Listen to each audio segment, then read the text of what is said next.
Many people think majoring in engineering is difficult, boring, and has no artistic value. Maybe, but that is not our story. Here, we work with creativity, we serve with totality, we stand with dignity, we seek a solution through innovation, and we do all of it with style.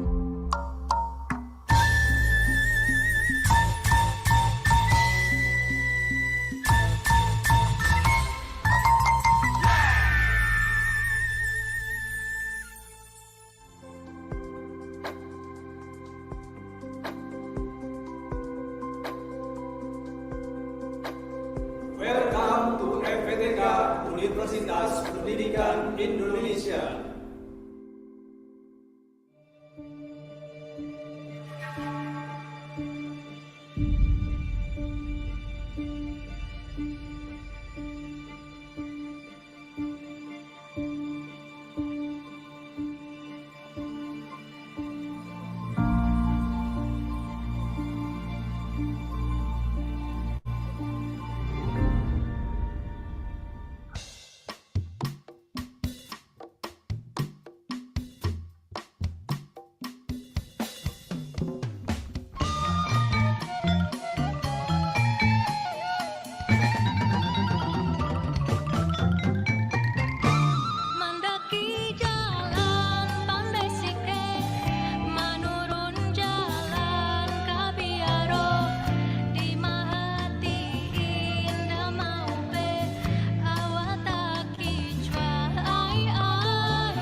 Sajojo, sajojo. Yumanampomi, sapapara, samuna keke, samuna keke. Inamgo mikimye biasa sore. Welcome to the Faculty of Technology and Vocational Education, Universitas Pendidikan Indonesia, the Center of Excellence for Technical Education and Vocational Teachers in Indonesia. EPTK, EPTK 1, EPTK Jaya.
Nah, ini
Many people think majoring in engineering is difficult, boring, and has no artistic value.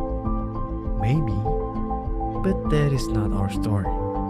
Here, we work with creativity, we serve with totality, we stand with dignity, we seek a solution through innovation, and we do all of it with style.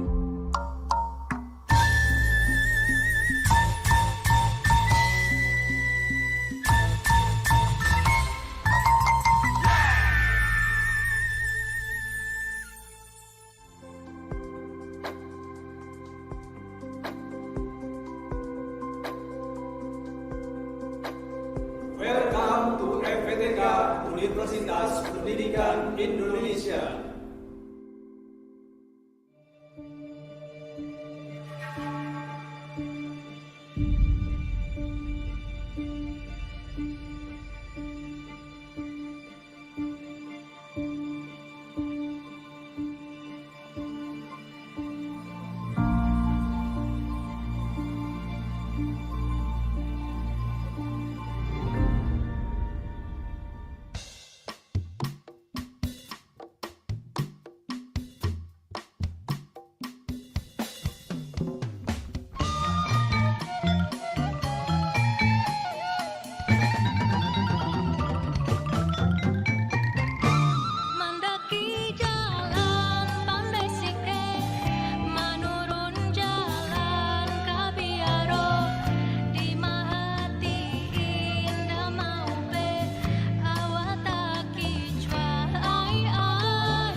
Jojo, sa Jojo.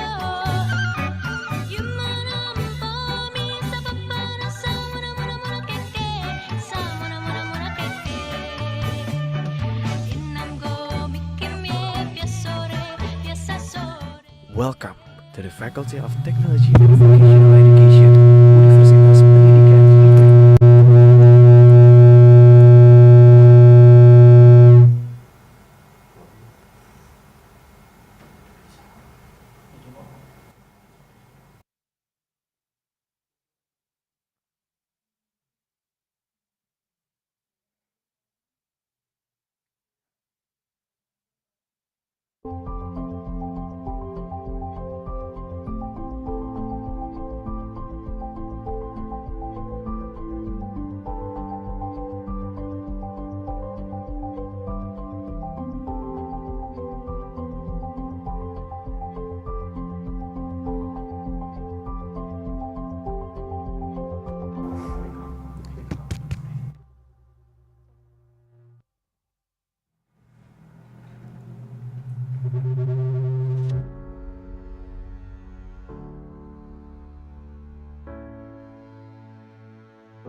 Cek, 1, 2, cek.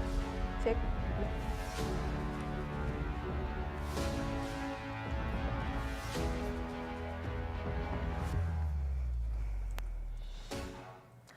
Assalamualaikum warahmatullahi wabarakatuh. Halo Indonesia. Kamusta mga kahok sa Pilipinas? Xin chào các bạn từ Việt Nam. Merhaba Turki. Sawadi pun chào Thai. Ni hao. Salam sejahtera Malaysia. Good morning everyone and welcome to the IEEE UPI Student Branch International Webinar 2.3 on Embracing Digital from Survival to Thriving in the Post-COVID-19 World. So let us introduce ourselves first. My name is Muhammad Rizky Nur Rahman. And my name is Rana Tiara, and we will be your master of ceremony for today's event. And we are honored to have participants from all around the world joining us today via Zoom meetings and YouTube live streaming. And some of them will share their expertise and insights on digital technologies in the post-pandemic, especially in the educational sector that has been greatly impacted.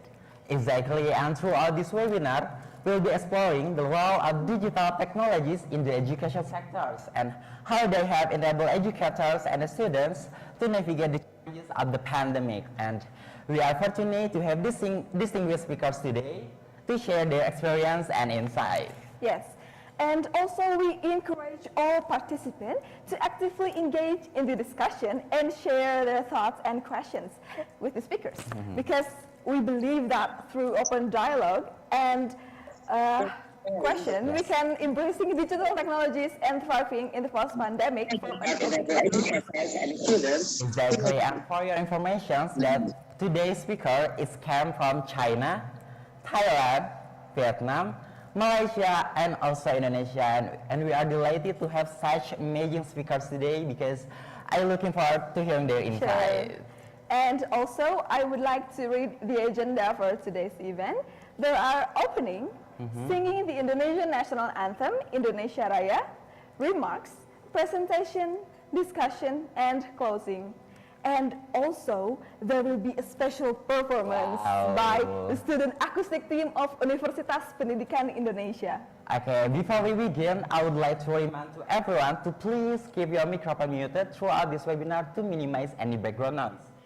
And if you guys have questions for the speakers, please use the chat box or chat functions on the Zoom meeting or YouTube live streaming, and we'll do our best to address them to the speakers during the Q&A sessions. Sure. And I would like to remind that the attendance form has been shared in the chat box, so go check it and go fill in because there is the requirement to get the certificate of participation. Sure. And ladies and gentlemen, now we will listen to Indonesia Raya, the national anthem of Indonesia. So let us all listen with respect to the national anthem of Indonesia. Thank you.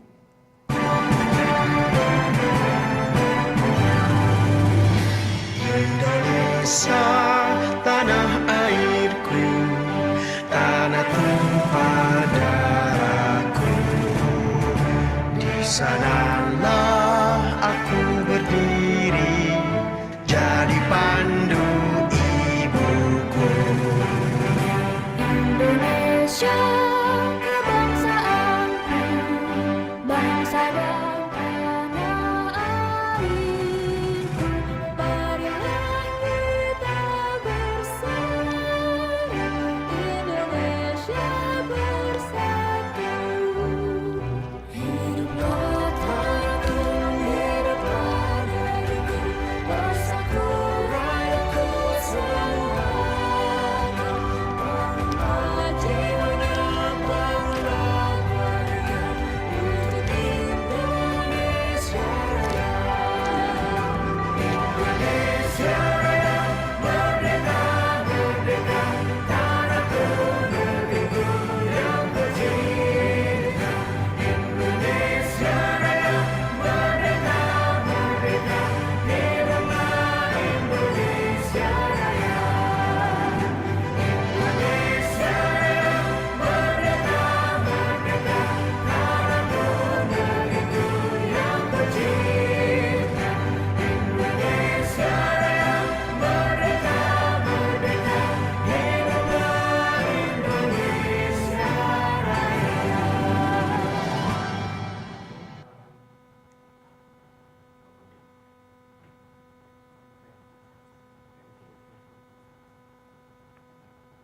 Okay, and after this, we will presenting a video profile of Universitas Pendidikan Indonesia.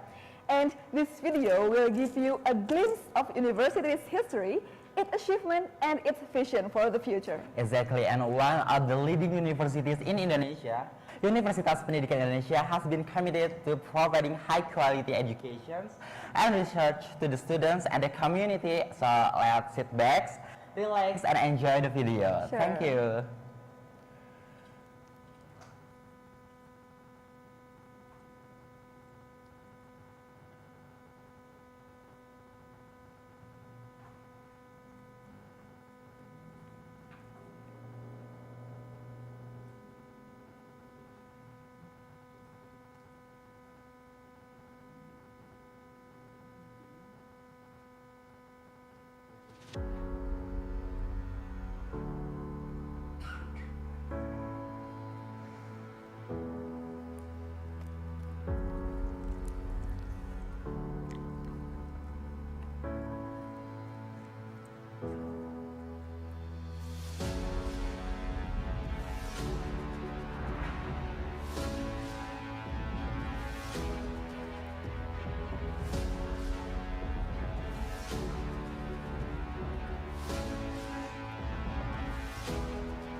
is Universitas Pendidikan Indonesia.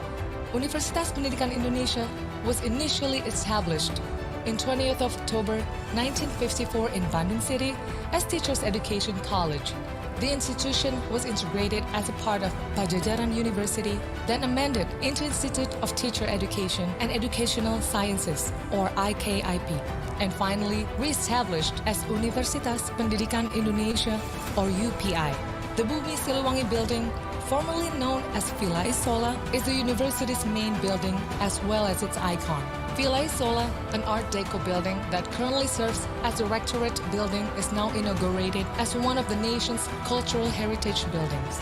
UPI's primary mission is to become a leading and outstanding university.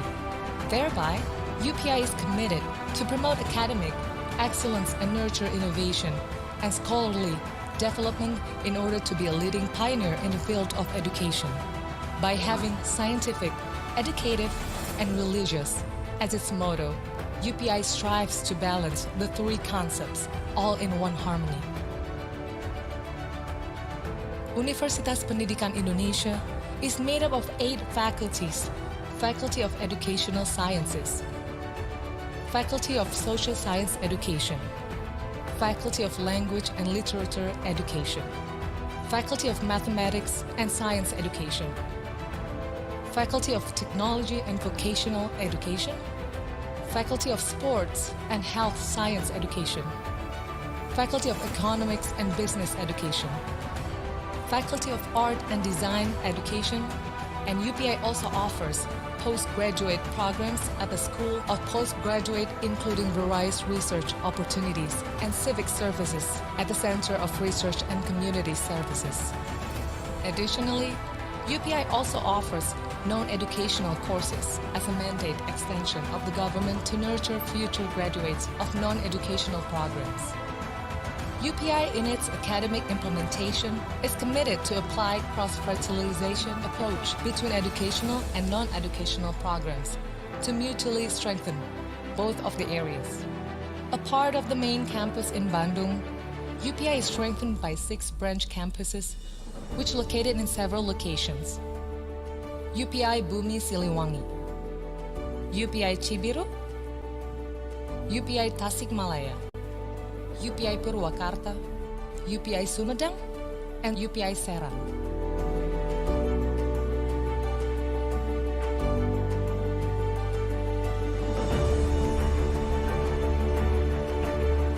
In fostering student activities, UPI optimizes the empowerment of Student Activity Unit, namely UKM, or Unit Kegiatan Mahasiswa, and the engagement of students in various activities related to their talents, interests, and intellectual.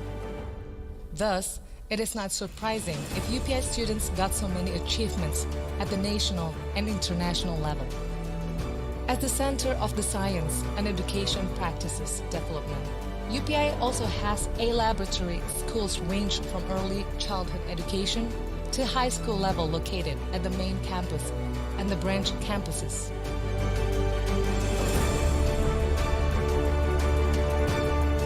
In supporting the national education preservation and fostering a brighter future of education, UPI built the Museum of National Education, expected to be sources of learning, research, educative, leisure for the public, particularly for students on all levels.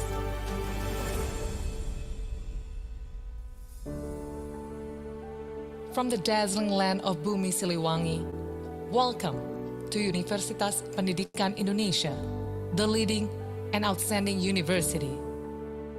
Welcome to Universitas Pendidikan Indonesia.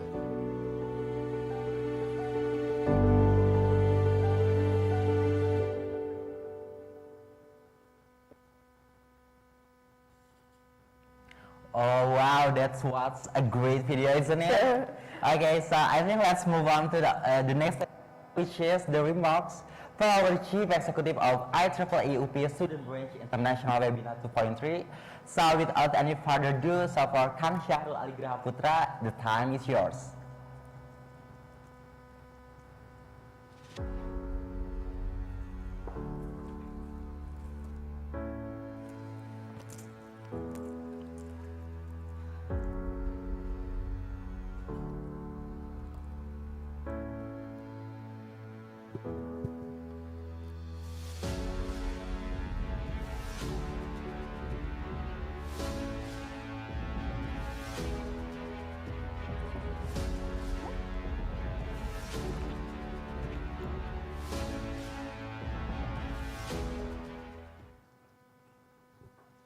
Bismillahirrahmanirrahim. Assalamualaikum warahmatullahi wabarakatuh. Dear distinguished guests, speakers, participants, and fellow IEEE members. I am honored to welcome you all to the IEEE UPI Student Branch International Webinar 2.3 on embracing digital from survival to thriving in the post-COVID-19 world. As we all know, the COVID-19 pandemic has brought significant impacts on our daily lives, including the education sector. It has brought us the shift from the traditional classroom to the digital platform, which present both challenges and opportunities. This webinar aims to discuss the current state and future prospect of digital education. Particularly in the post-COVID-19 world, we have gathered distinguished speakers and experts in the field of education and digital technology. We will share their insight in experience on how to embrace digital technology and transform the challenges into opportunities to thrive in this new era. As the chair of IEEE UPI Student Branch, I am delighted to see the enthusiasm and interest of our members and participants in this event. I believe that this webinar will provide valuable knowledge and inspiration for all of us to exchange our skills and competition in digital education and contribute to the advancement of our society. Please note, the activities until yesterday has reached more than 1,000 registered participants beyond expectation. This is the result of the hard work of all the commit who come from UPI students. Once again, I would like to express my sincere gratitude to all the speakers, participants, and organizing committee members for their valuable contribution and support to make this webinar a success. I hope that we can have a fruitful and engaging discussion throughout the event. Thank you very much. Wassalamualaikum warahmatullahi wabarakatuh.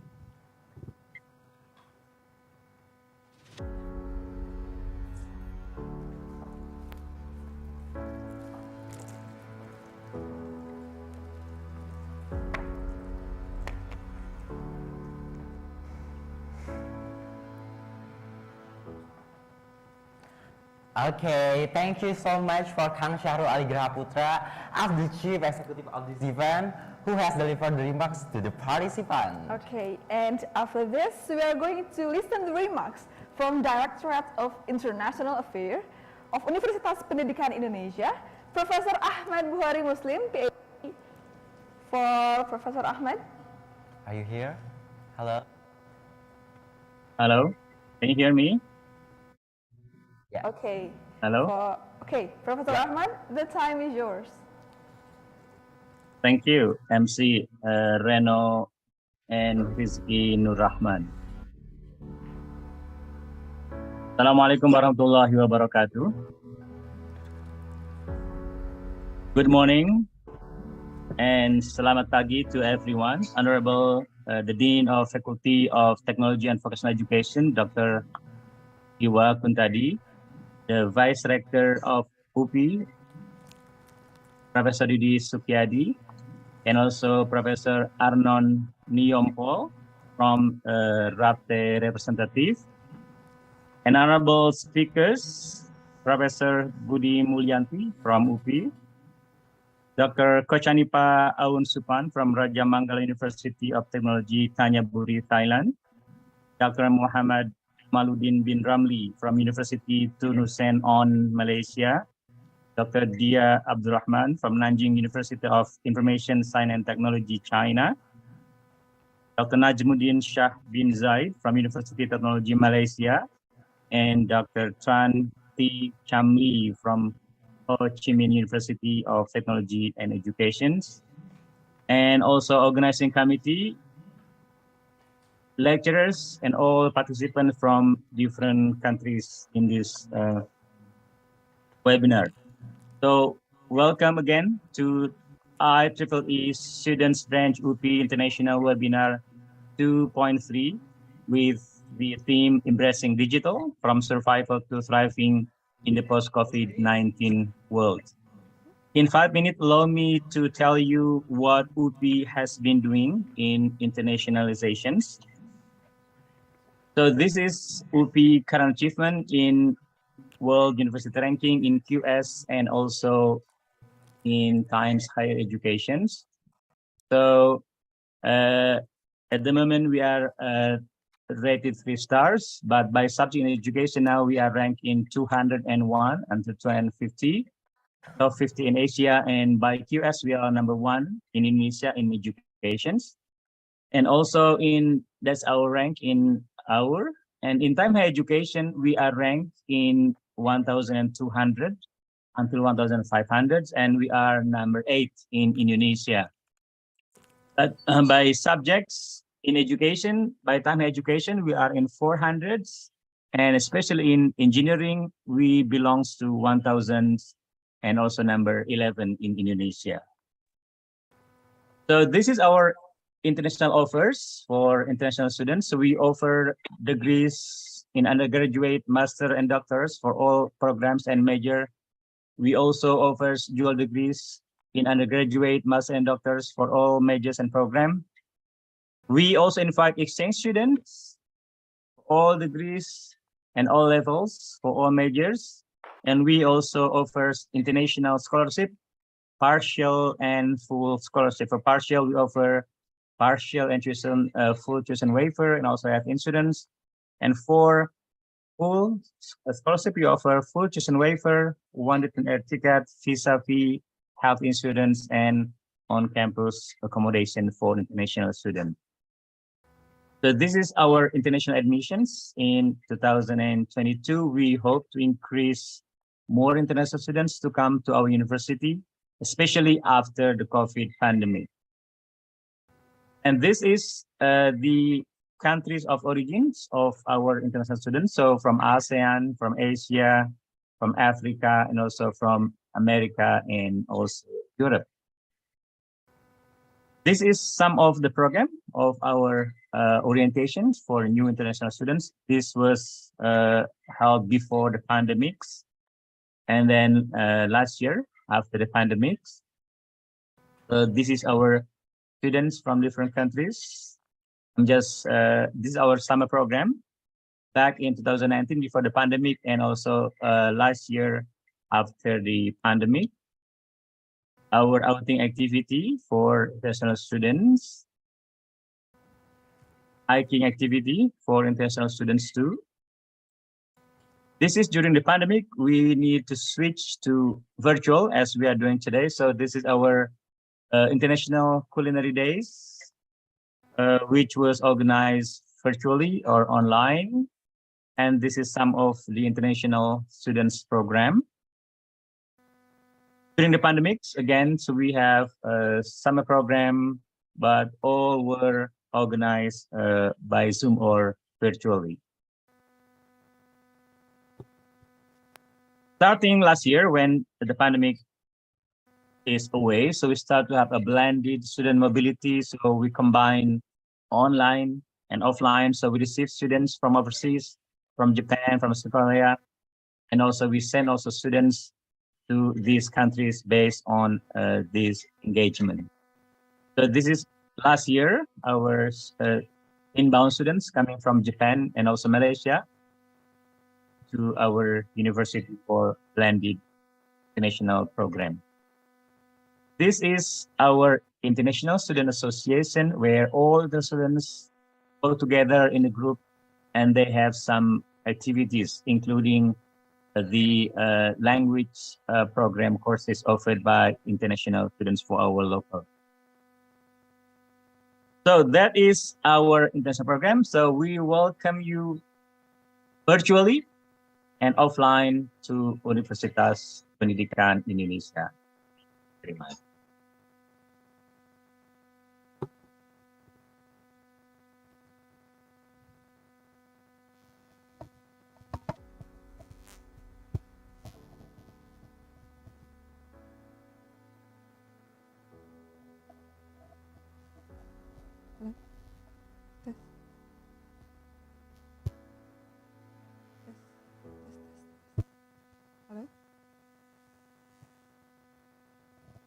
Hello. Okay, thank you so much. So, yeah, thank you so much for Professor Ahmad from Directorate of International Affairs UPI. So, as we see, there are so many programs for international students. There are summer programs, or even we offer some scholarship for international students, such as student exchange and also partial and fully funded scholarship for international students. And once again, thank you so much, Professor Ahmed. Hatur nuhun for the information. I hope it can be useful for the international participant who has joined here. Okay, and after this, we are going to listen the remarks from RAFTE delegation for Professor Arnon Yomfo. Okay, so for Professor Arnon, are you here? Yeah. Yeah. Okay, so Professor Arnon, the stage is yours. Yeah.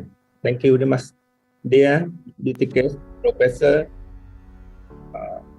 teachers, the speaker, and participants. สวัสดีครับ Good morning. I am Assistant Professor Anon Niyompon, Dean of Faculty of Technical Education and Head of Secretariat of RAPTE from Rajamangala University of Technology, Thanyaburi, Thailand. Firstly, I am delighted to have a chance of the giving a speech in this webinar. Addressing digital from several to the thriving in the post-COVID-19 world. As we all know, COVID-19 pandemic had brought about significant change in the way we live, work, and interact with each other because COVID-19 pandemic. The way of the teaching and learning in the education was typing one physical classroom, sitting with face-to-face interactions between students and teachers. During the pandemic, digital technologies have become more worldwide, the essential leading to the rise of the using technologies such as visual classroom, online collaboration, tool and course-based productivity software. We were focused to shift to remote learning using online platform and video conferencing tools to conduct class and assignment. This shift remote learning presentation both challenges the opportunities as students and teachers had to adapt to new way of the learning and teaching. This way challenge such as lack of face-to-face interaction, using labs, access to the technology and in the internet also. The opportunities such as increased flexible and ability to access learning materials from the anywhere at any time. The anyways, as we see the benefit of the digital transformation during the pandemic, such as increasing efficiency, productivity, and cost savings. As we move into the post-COVID-19 world, it's likely that teaching and learning will continue with the great embracing technologies in more innovative and productivity ways.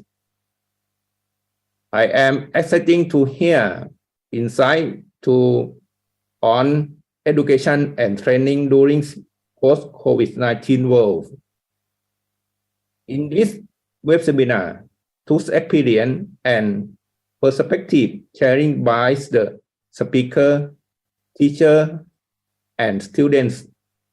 Lastly, I would like to thank UPI for initiating this web seminar, making a platform to author experience and near perspective that will help to create sustainable digital future also. Thank you so everyone for your attention and participation. Thank you very much. Okay.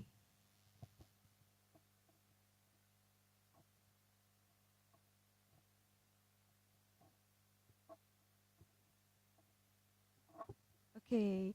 Thank you so much. ขอบคุณค่ะ for Professor Arnon Yompo as the delegation of RAFTE to delivering the remarks. And after this, Next, we are going to listen the remarks from our Vice Rector of Education and Student Affairs of Universitas Pendidikan Indonesia, Profesor Dr. Haji Didi Sukyadi MA, and officially inaugurate this event. So please join me in welcoming him to the stage for his remark. Okay, for Professor Didi, are you here? Yes, can you hear my voice? okay, Yes, I can hear you clearly. So for Professor Didi, the stage is yours. Thank you. Assalamualaikum warahmatullahi wabarakatuh. Salam sejahtera, Om Swastiastu, Nama Budaya, Salam Kebajikan, Sawadika. The respected Dean of Faculty of Engineering and Vocational Education and his staff, the distinguished guests, ladies and gentlemen. First of all, I would like to thank Professor Arnon from RAFTE representative and also from Raja Manggala University for being the leader of this webinar. I also would like to thank and give my sincere appreciation to Professor PS Dr. Abdul Rashid bin Abdul Razak from UTHM Malaysia, Professor Maria T.S. Dr. Alvaro bin Ismail, also from UTHM Malaysia, Associate Professor Dr. Yusri bin Kamin from UTM Malaysia, Associate Professor Pak Horneskiat Sawe Tim Fikul from RMUTT Thailand, Associate Professor Dr. Huang N. Kwok from HCMUTE Vietnam, and also Professor Dr. Muhammad Bruri Piono MPD from Universitas Negeri Yogyakarta, and also the speaker from Universitas Pendidikan Indonesia, Profesor Dr. Dudi Mulyanti. It is my pleasure to welcome you all to the international webinar with the theme Embracing Digital from Survival to Thriving in the Post-COVID-19 World.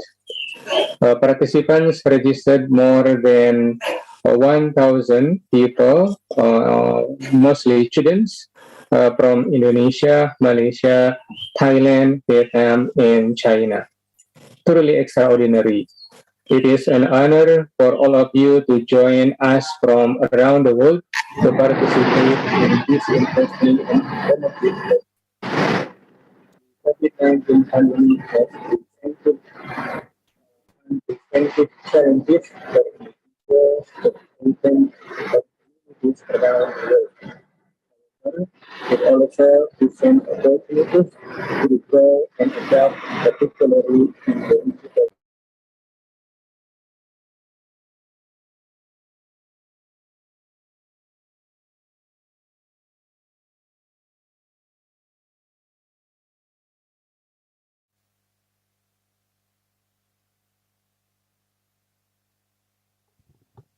so Professor Didi, we can't hear your voice.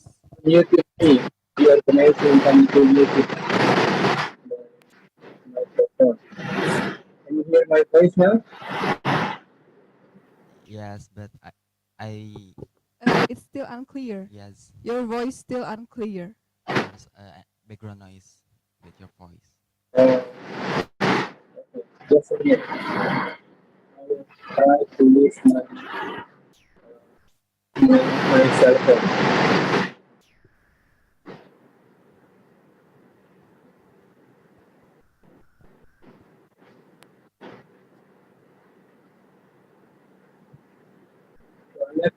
give me the link? Rob, Anya, can you give me the link?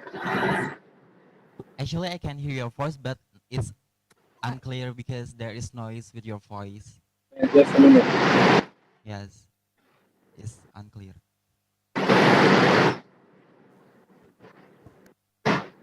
What about the previous voice? Is it good, is clear?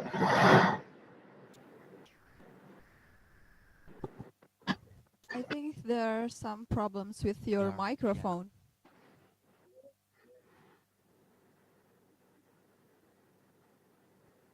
When I use my smartphone, I try to join, but the room meeting is full. Is it But possible? this one is clear. I think so. You can continue your speech, I guess, because the voice is clear right now. So Is it okay now? yeah, it's clear right Okay. now. Okay. It is an honor for all of you to join us from around the world to participate in this interesting and informative webinar. The COVID-19 pandemic has presented unprecedented challenges for individual education and communities around the world. However, it also presents opportunities to grow and adapt, particularly in the digital space. This webinar will explore ways in which students can not only survive but also thrive in a post-COVID-19 world by embracing digital technology. We have a panel of experts and speakers with diverse experiences who will share their knowledge and insights on the topic, and we encourage active participation from all of you. And we hope that this webinar educates and awakens thought, and you will go with new ideas and strategies for growing in the digital age. UPI as a university is also influenced by the COVID-19 pandemic.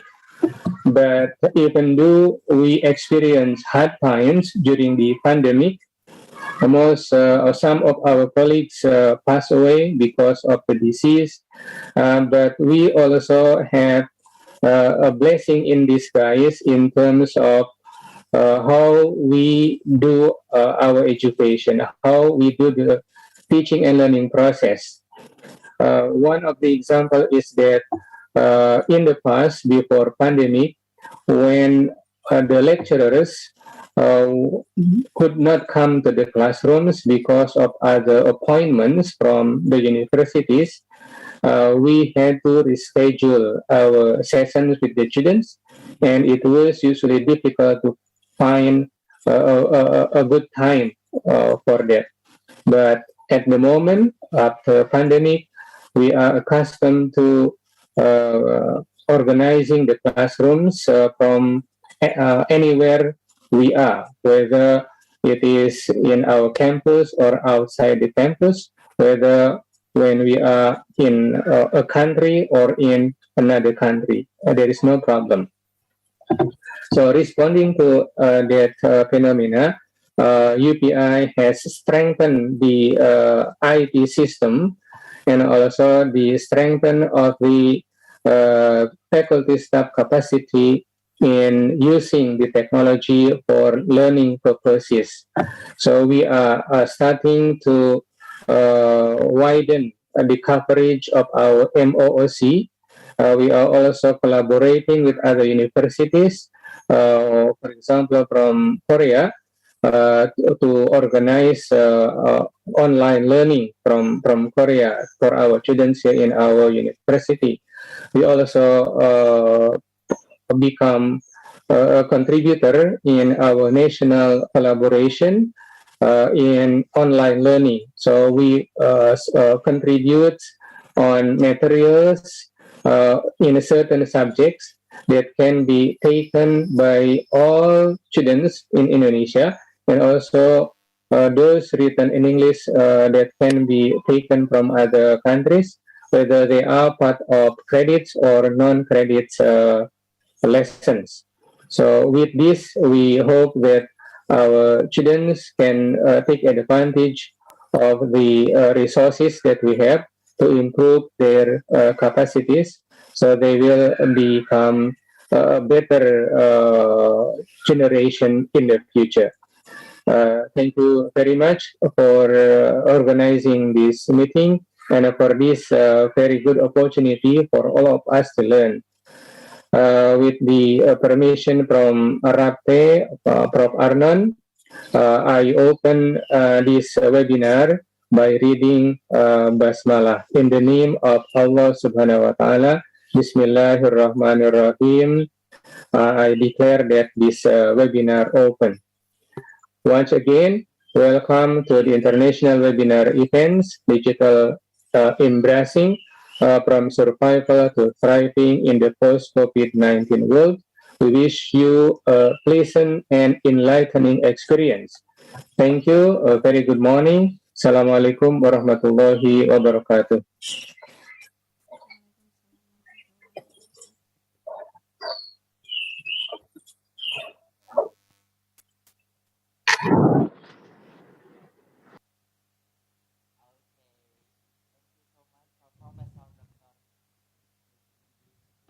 For your delivering your remarks and officially opening this event. Yes. Hopefully this event will run smoothly. Yes. So next, before we start this agenda or this event, I would like to We're going to have a photo session for all participants and also the speakers. So probably we can turn on your cameras and give your perfect smile for the camera. Yes. Okay, so for our distinguished guests, so would you mind to turn on your camera to take a short photo session? Okay, the committee, are you ready? The committee. Okay, so I will count down in 3, 2, 1, smile. Okay, the next slide. Okay, 1, 2, 3, smile.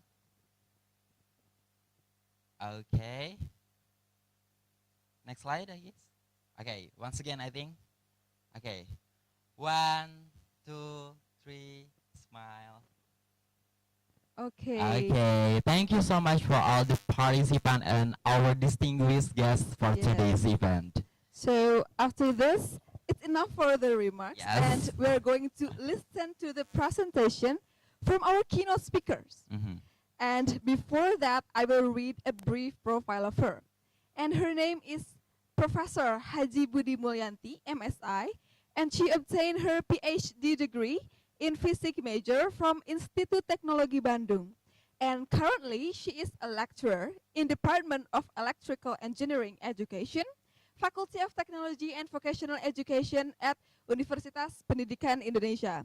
And she is very active in conducting various research and writing scientific papers for national and, of course, international journals. So, without any further ado, for Professor Dr. Budi Mulyanti, MSI, the stage is yours.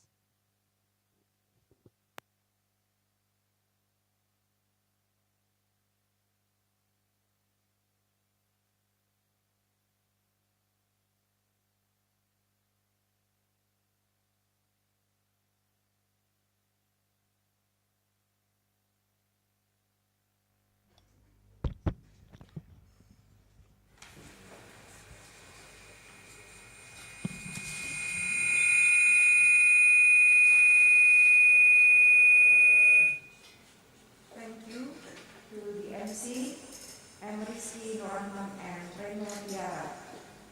Bismillahirrahmanirrahim. Assalamualaikum warahmatullahi wabarakatuh. Salam sejahtera untuk kita semua. Wilujeng Enjing, selamat pagi, sawadikra. Distinguished guests, ladies and gentlemen, at this precious moment, let us first express our gratitude to Allah, the Almighty and merciful God, who has granted us with blessing and grace that we could gather here today to attend IEEE Student Branch Universitas Pendidikan Indonesia International Webinar 2.3 with theme Embracing Digital from Survival to Thriving in the Post-COVID-19 World. Please allow me express my sincere appreciation to Rector of Universitas Pendidikan Indonesia and Vice Rector of Universitas Pendidikan Indonesia, Profesor Didi Sukyadi, Profesor Ahmad Bukhari, Director of International Office UPI, Dr. Arnon Nyompol, representative of RAFTE, for generous support and encouragement for the successful of webinar.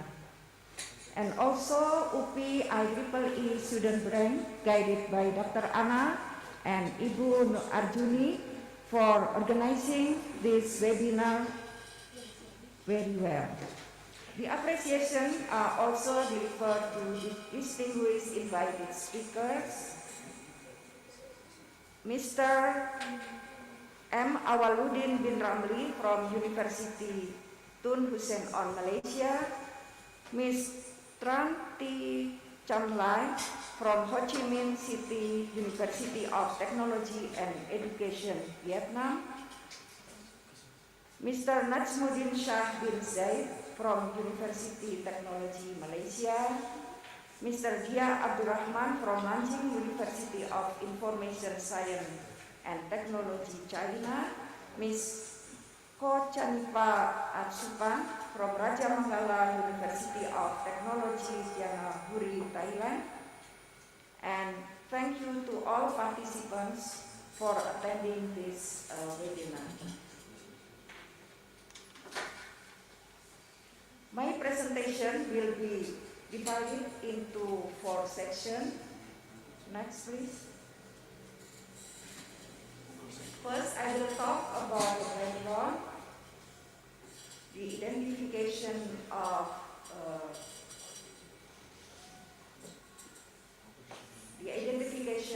Education 4.0, and the second section contains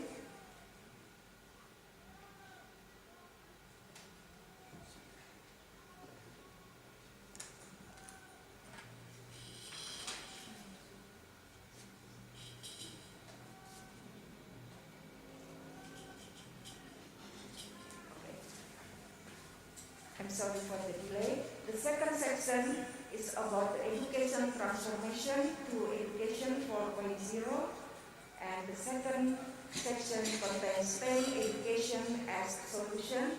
And last but not least, I will talk about UPI STEM project. Next, please. The background, the identification of current education.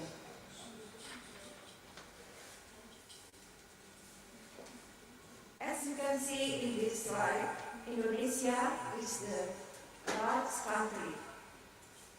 Indonesia, we have around 8.3 kilometers square for the total area of land and maritime.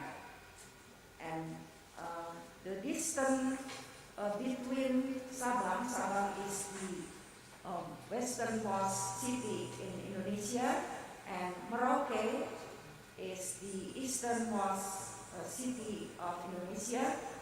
The distance is 5,146 kilometers, while the distance from London to Baghdad is only 4,092 kilometers. So we can imagine how big Indonesia is. Indonesia has a vast territory, many islands, and abundant natural and non-biological resources. Human resources, competent in sufficient numbers and well distributed, are needed to manage the vast territory of the Republic of Indonesia in an effective, efficient, and sustainable manner. Therefore, we need national education. Next, please.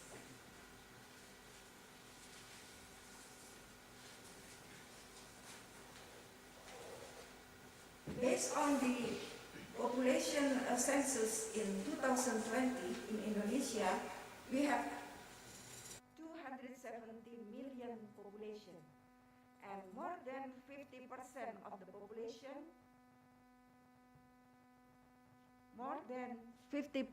of the population are from Generation Y and Generation Z. What will to be our main concern at this time are Generation Z and Generation Y, or millennial. These two generations, they have their own characteristic. Next, please. Generation Z and Generation Y grow up in the world with relatively fast development in science and technology. The world of education is also influenced by the development in science and technology, that is Industry 4.0. Society is also increasingly familiar with science and technology. In other words, the Industry 4.0 has many characteristics such as cybersecurity, industrial, Internet of Things or IoT, cloud computing, big data, simulation, augmented reality, additive manufacturing, system integrating, and autonomous robot. Next, please. Because of the development of Industry 4.0, some tasks that used to be performed by human are now performed by machine. And this is began for the 21st century, in the 21st century. And even in 2025 will be grow up even more. And these tasks, including information and data processing, looking for and receiving job relating information, performing complex and technical activities, administering, identifying and evaluating job relevant information, all tasks, performing physical and manual work activities, communicating and interacting, reasoning and decision making, and coordinating, developing, managing, and advising. Next, please. Therefore, we need education transformation to Education 4.0. To keep up with, in order to able to keep up with the technological development in job demands, as I mentioned previously, education must also develop to meet these demands. Education continue to grow from Education 1.0, then 2.0, 3.0, and now become Education 4.0. Next, please.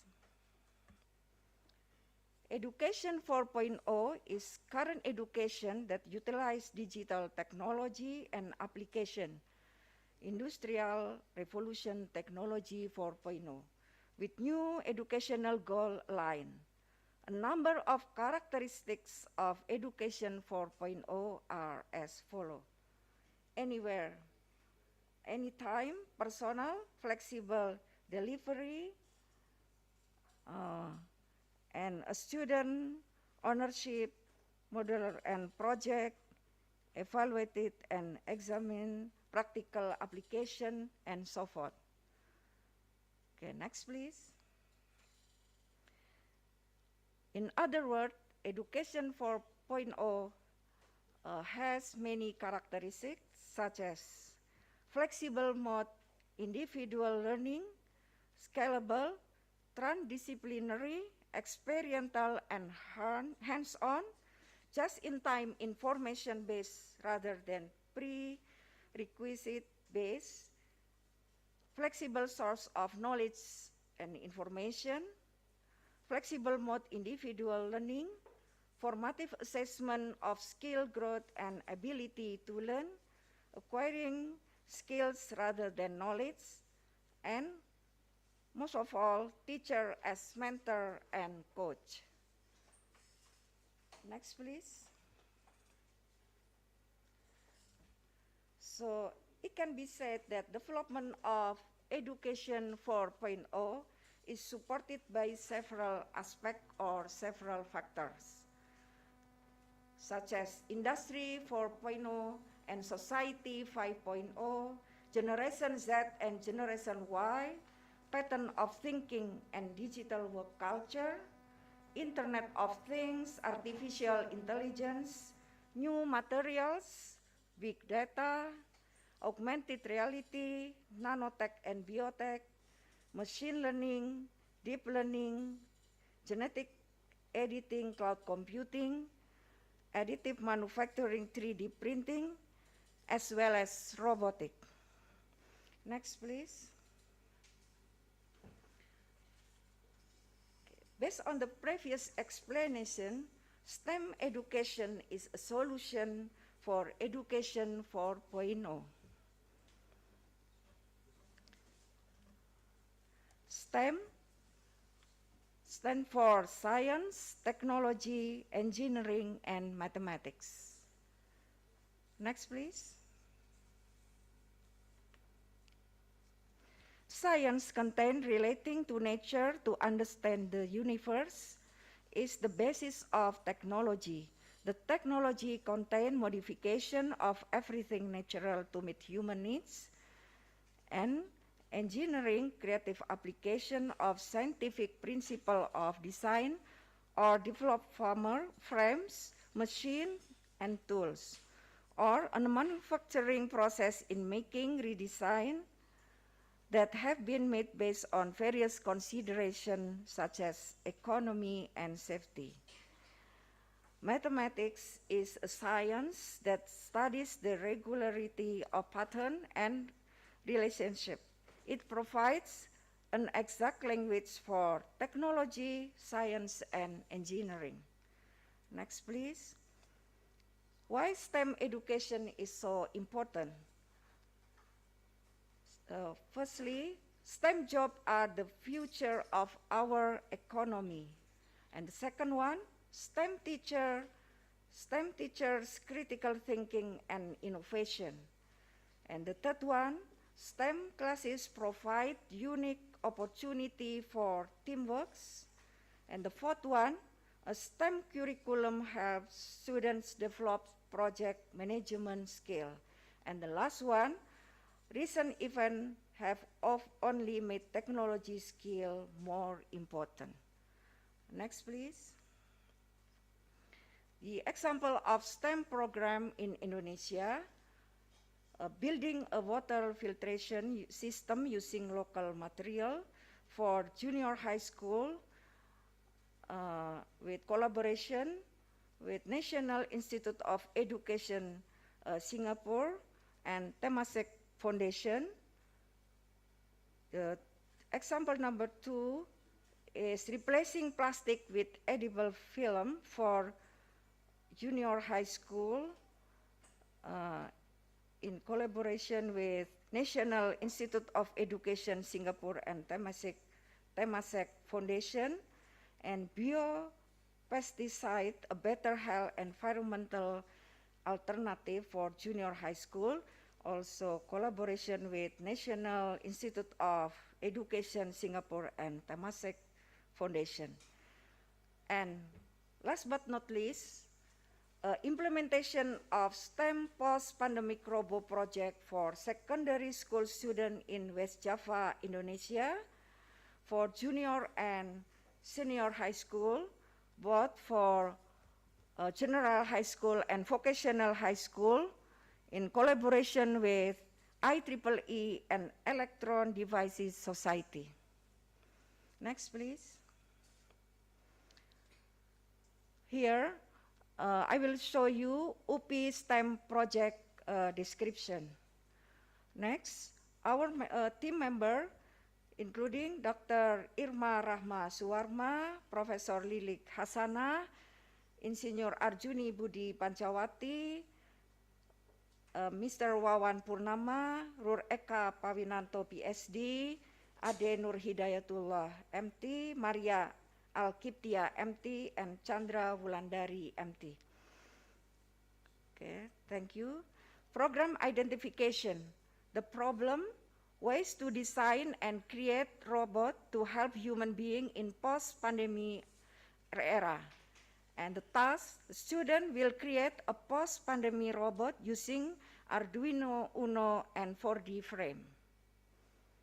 Next, please. The task description, identifying the problem and proposing a solution. The second one, planning the prototype. The third one, creating and testing the prototype. And the fourth one, presenting and evaluating the prototype. The target STEM competencies for, I choose one, the example for delivery vehicle robot. The science, awareness to maintain distance and minimize contact as an effort to prevent transmission of the virus. Student navigating the internet to find relevant scientific information. In technology aspect, robot programming based on Arduino Uno microcontroller. The students using ICT to present, analyze, and communicate a project. For engineering aspect, the designing, the delivery vehicle robot, and building the robot based on design using 4D frame. The students changing in component and tools required the calculation of design and cost. In mathematic aspect, building the robot from the various geometry and size of component and calculating measurement during the cost of component and tool. The student calculating and measuring robot performance for evaluation. Next, please.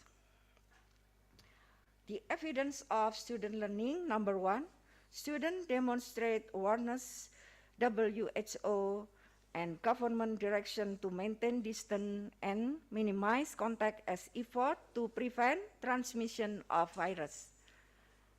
Next, please. The evidence number two, the student also show evidence of scientific thinking and inquiry in the designing robots, such as in choosing suitable component of robot and tool.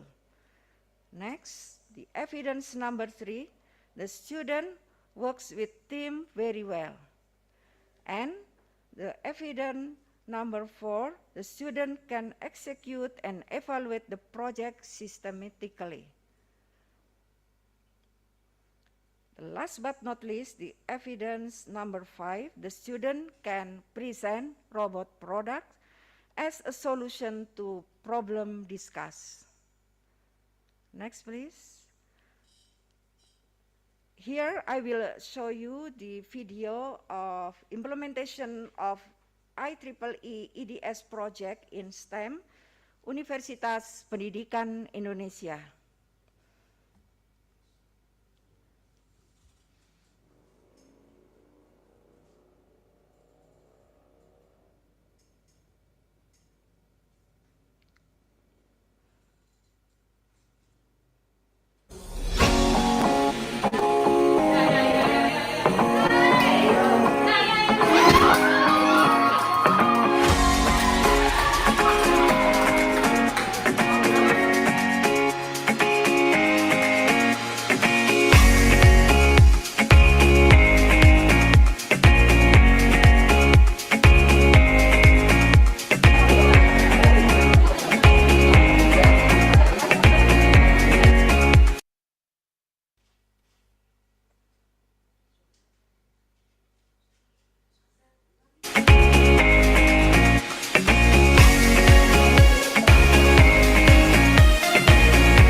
Okay, thank you so much for your attention. Hatur nuhun and matur nuwun. Thank you.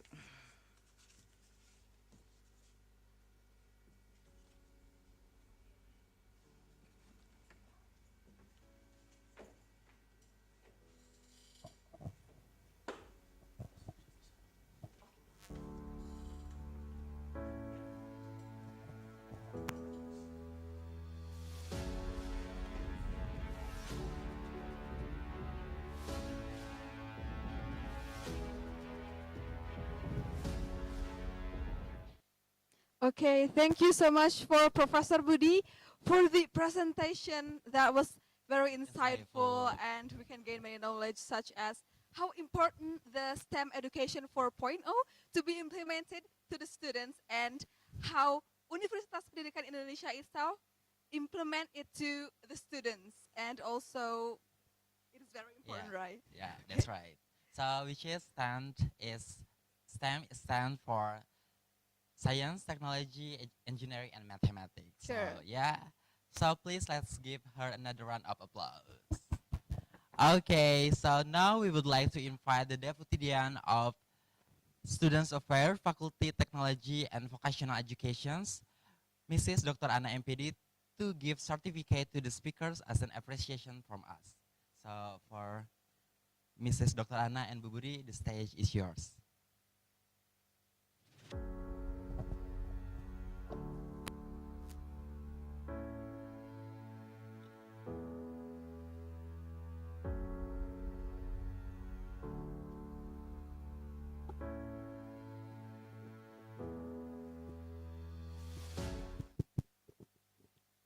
Thank you very much, Professor Budi. It's very nice presentation. Thank you very much. And then this is appreciate for us to you, and thank you very much.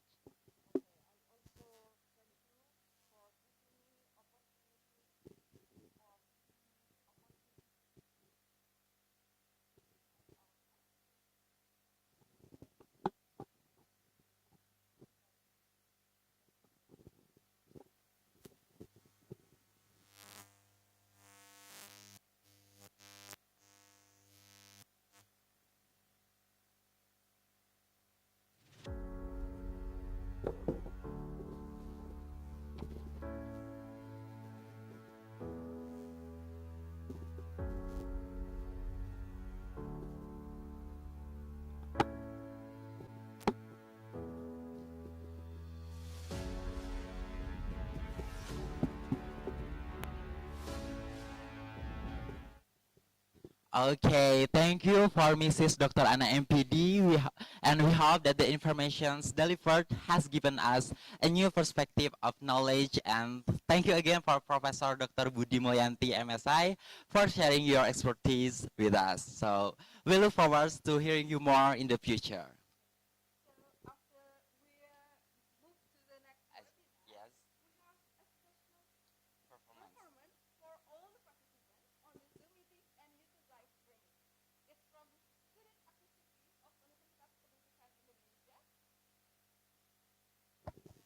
Test? Okay, so before we move to the next webinar, we have a very special performance from all participants on the Zoom meetings and YouTube live streaming.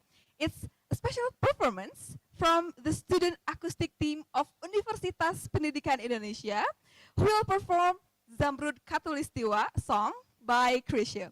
And please welcome Inchara and give them a big round of applause.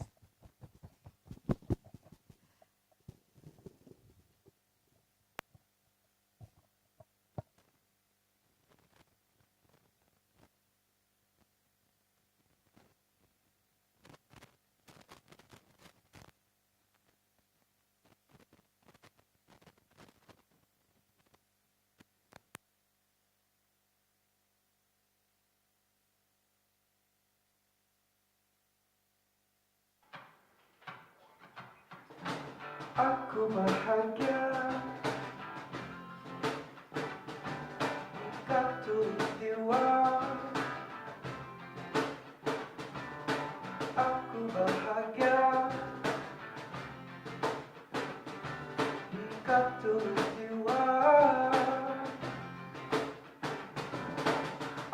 bahagia.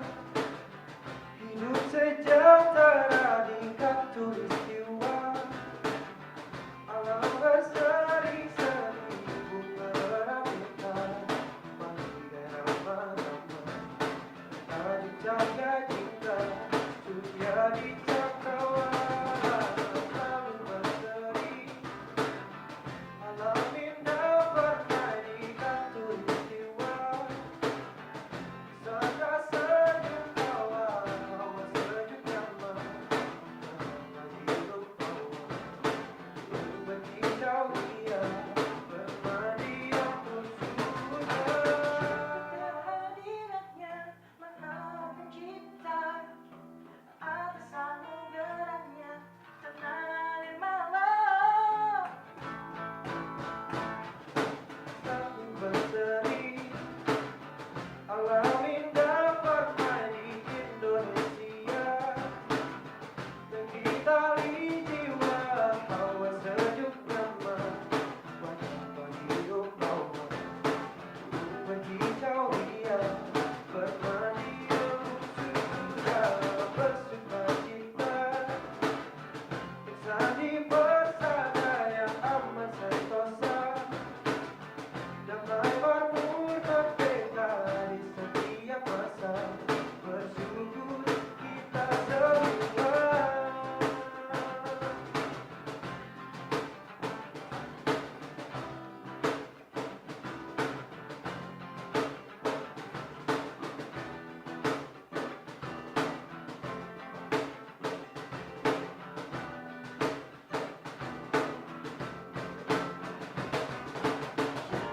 Hadiratnya Maha Kuasa, atas anugerahnya tanah dijana.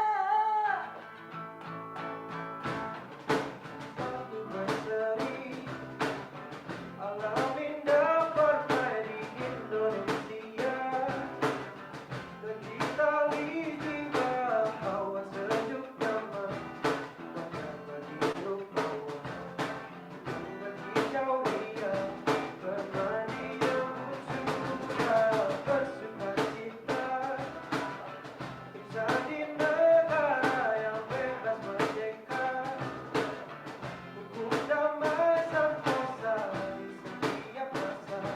Bersatulah kita semua.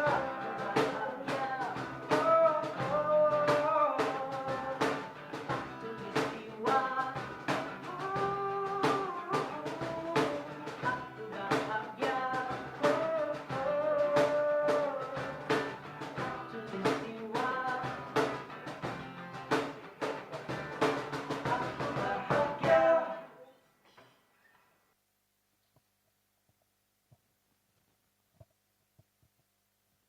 Okay, what a great performance from Incara. Aku bahagia. I can sing, okay. So, anyway, do you know what Zamrud Khatulistiwa means?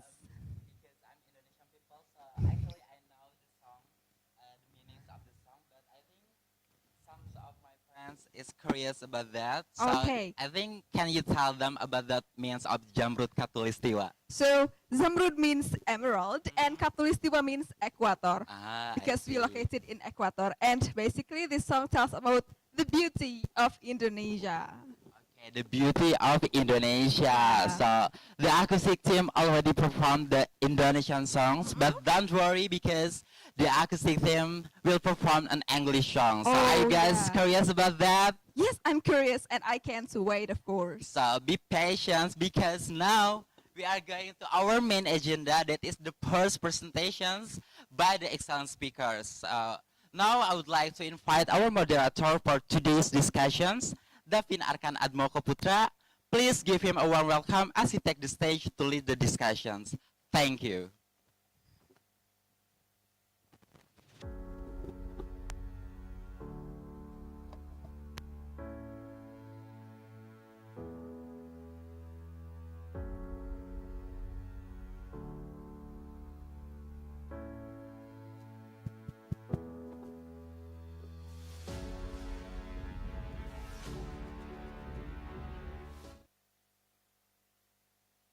Thank you very much, Rizky and Reno, for the opportunity. Good morning, ladies and gentlemen, and let me welcome you again to the IEEE UPI Student Branch International Webinar 2.3.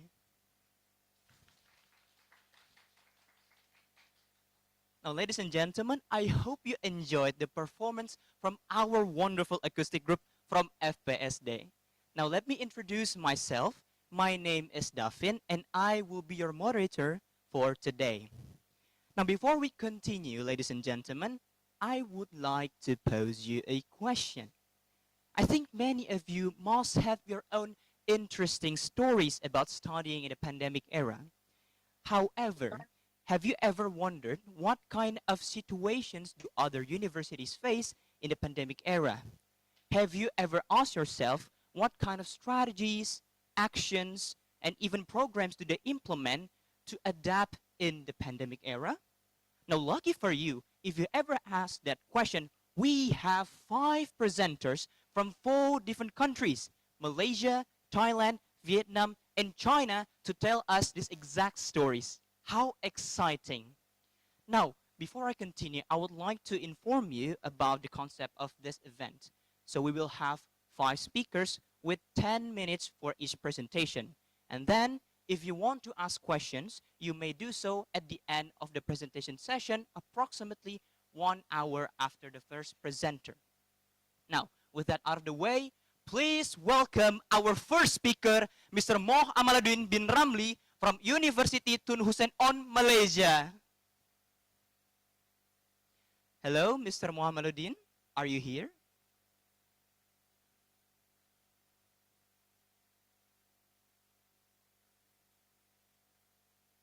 Thank you. I'm here. Okay. Good morning, Mr. Amaluddin. How are you? Yeah, I'm fine. Thank you for inviting UTHM to be part of the international webinar. So without further, I will present my stories here.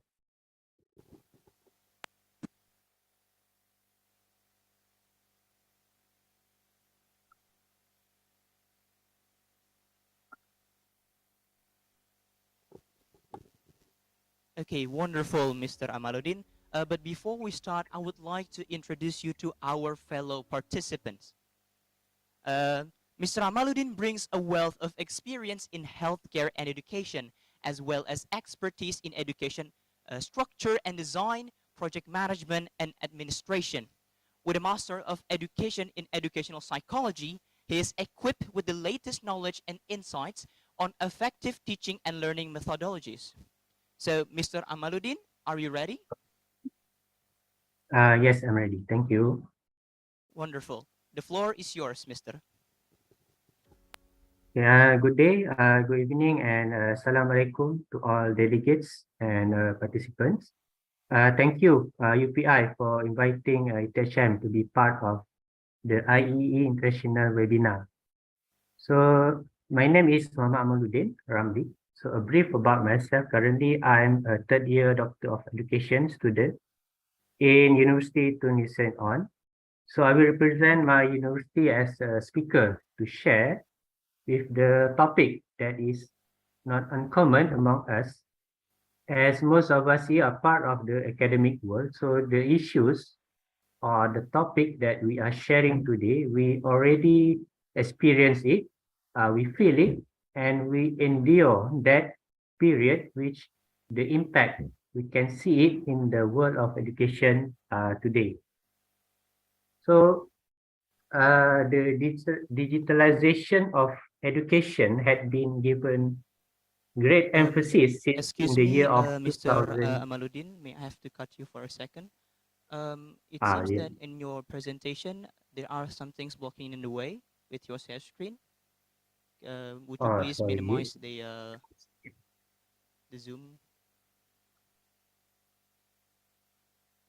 Ah, yes. All right. Okay. Sorry about that. So, continue. The digitalization of education has been given great emphasis since in the year of 2013 with the usage of email, WhatsApp, Facebook, YouTube, smartphone, PC, and tablet, which has grown exponentially globally. So ever since then, the technology keep expanding without stop. That it has become a part of human daily life. So the digital transformation is checking up every industry, and education is no exception. Today's world, students scroll, clicks, and swipe their way through the day, acquiring, processing, and sharing information faster than ever before. Students are changing, and it is essential that the education sector keep pace with this digital education revolution, which is unfolding now. And when COVID-19 came, we all agree that this is the worst thing that ever happened to us, since we never experienced Spanish flu and the previous two World War before this, because this event has disrupted our life very much.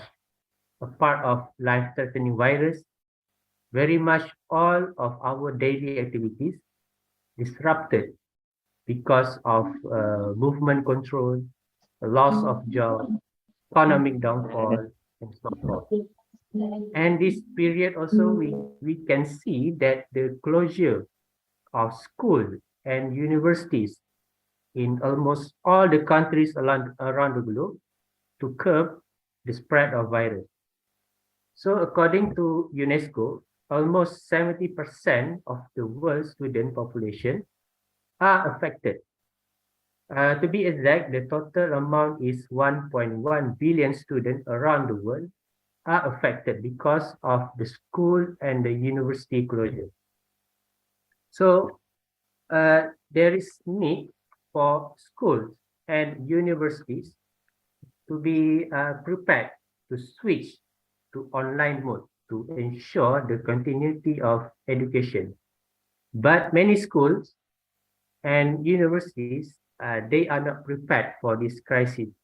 Even though we talk about digital transformation since 2013, this sudden COVID event caught us by surprise.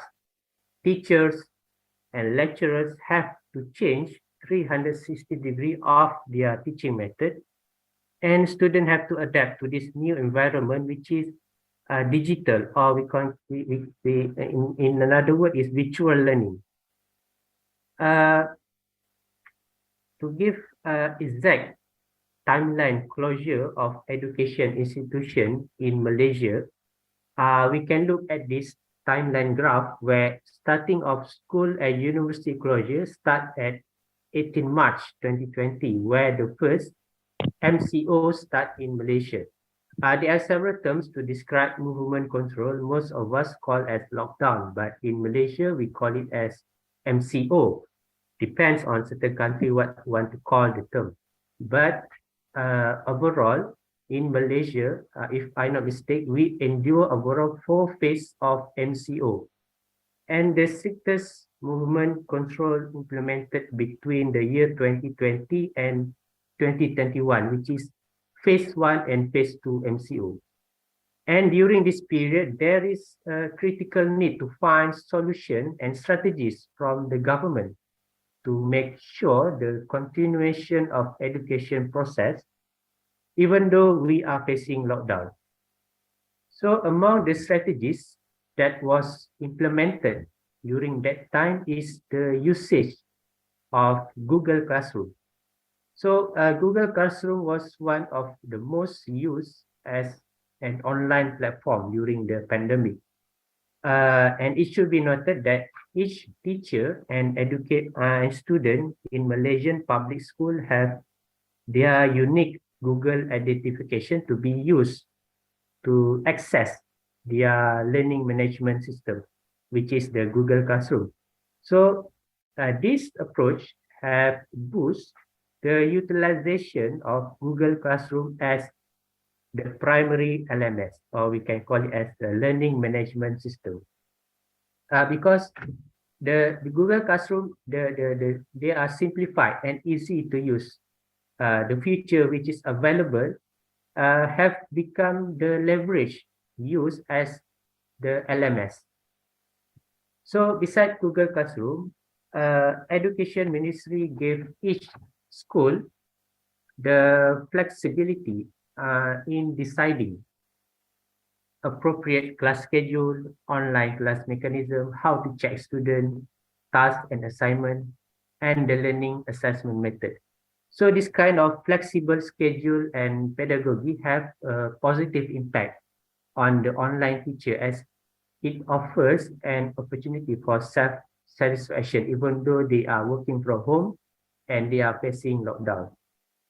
And another strategy is by implementing synchronous and asynchronous lessons.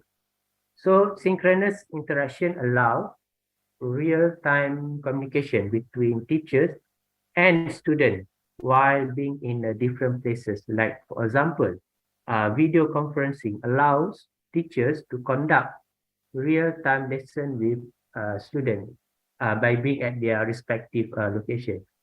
For example, Google Hangouts, Zoom, and Google Meets are the standard video conferencing platform that has been widely used by teachers in doing synchronous online teaching and learning in Malaysia. So, beside that, overcoming online teaching and learning issue, teachers in Malaysia use any means of medium, social media platform, like for example, WhatsApp and Telegram in communicating with the students. And meanwhile, the asynchronous is when the teachers provide the material on the platform itself, and student can access it at any convenient time. So Google Classroom is the most common platform that implemented the asynchronous lesson, as it is the official LMS platform used in education in Malaysia. And also involvement of mass media also help students who have limited access to the internet. So they can watch the educational program via their television. For example, private television company, we have, for example, we have Astro in Malaysia. They collaborated with Ministry of Education in broadcasting their education television program slot.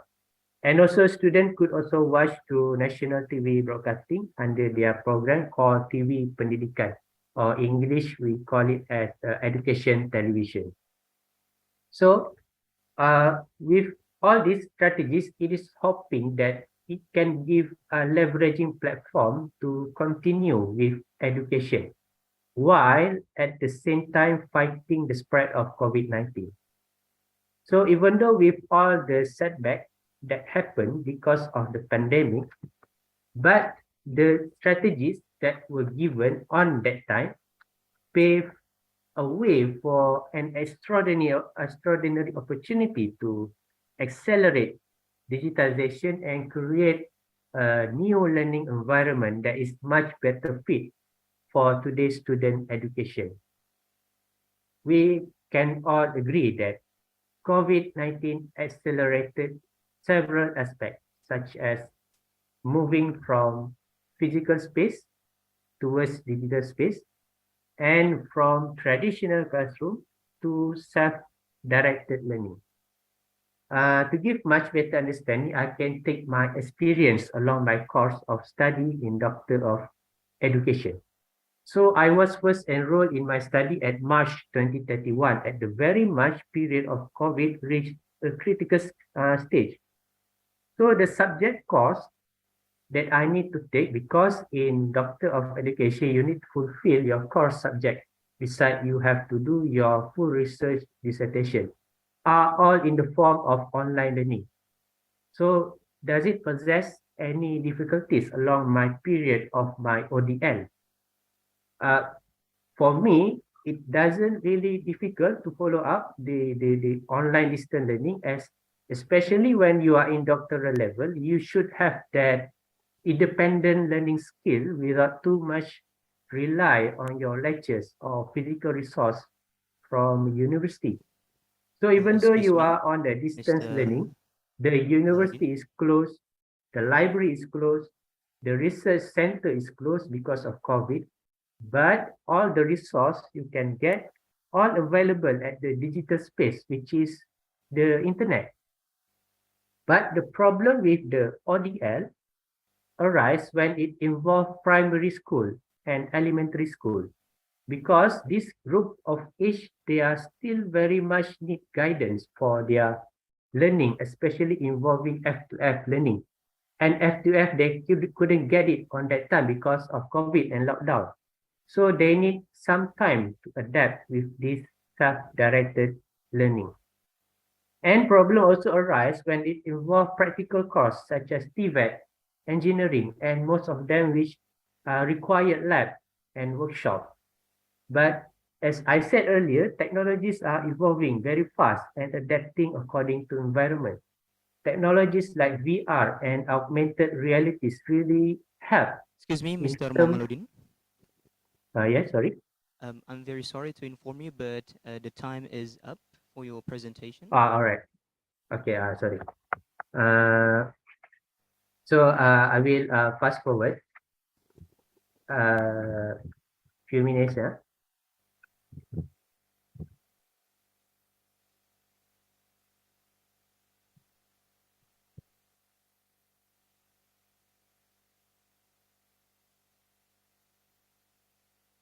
So because of the time, I can make a conclusion.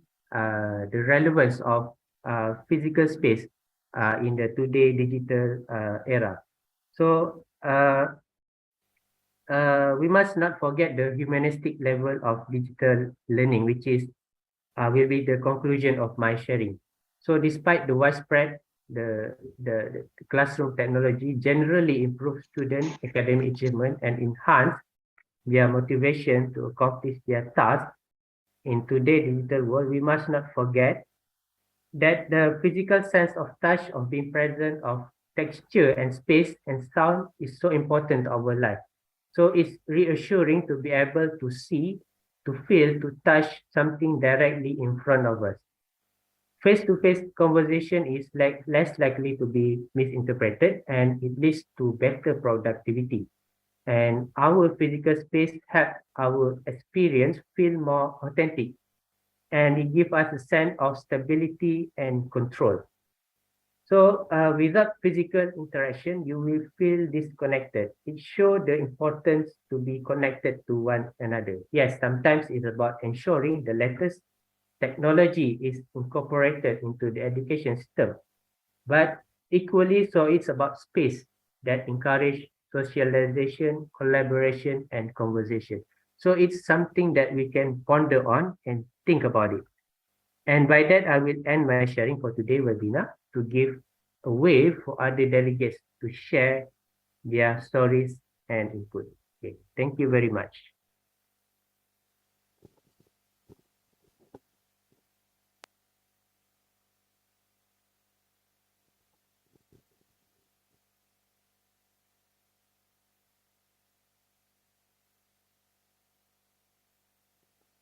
Thank you very much, Mr. Amaluddin, for your presentation. Unfortunately, we have limited time, but maybe we can dwell further with your presentation in the discussion session.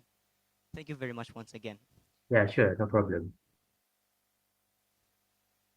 Now, ladies and gentlemen, I would like to introduce our next speaker, Ms. Chanti Kamli from Ho Chi Minh City University of Technology and Education.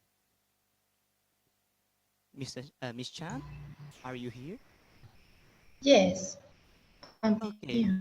thank you very much. Can you hear me? Oh yes, you're audible. How are you today, Ms. Chan?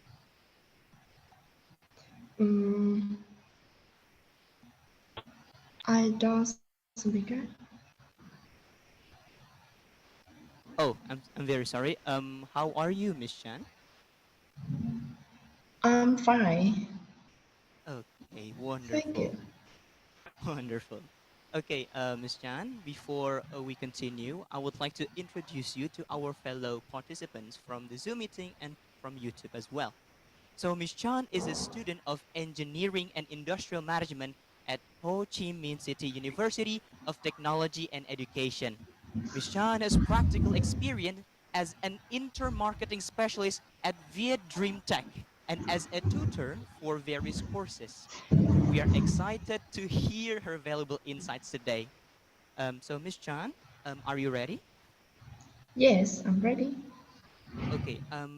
I would like to remind you that you only have 10 minutes, and our fellow committee will follow you up with your remaining time in the DM. So please check it. Okay. Yeah. Okay, then. Thank you very much. Now, Miss Chan, the floor is yours.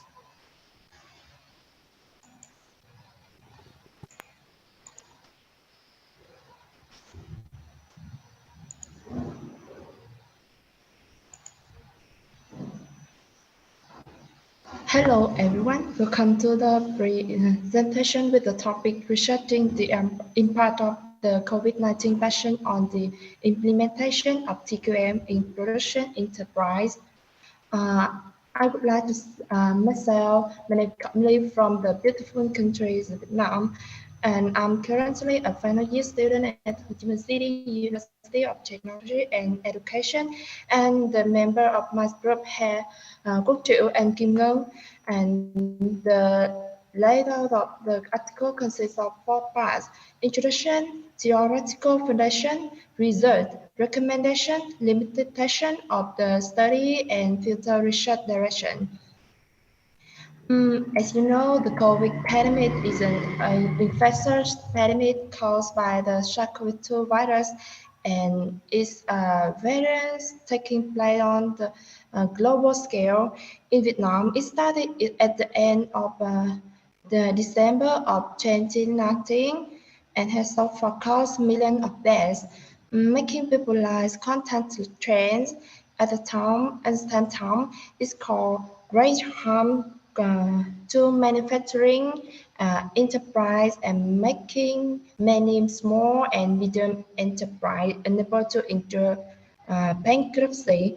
And in addition, is some enterprise applying the total quality management TQM model, and the implementation will also strongly effective.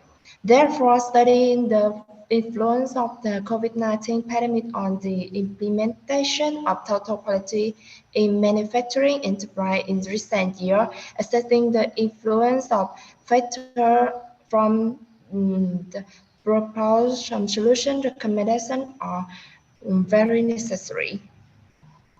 Total quality management (TQM) is an integrated effort to achieve and maintain high quality based on continual improvement and prevention at all levels. TQM becomes necessary for companies to able to produce high product and service, and to be able to survive on business competition. TQM system make it possible for corporations to combine all of their quality systems into a single unified strategy. Both profit and regulatory compliance.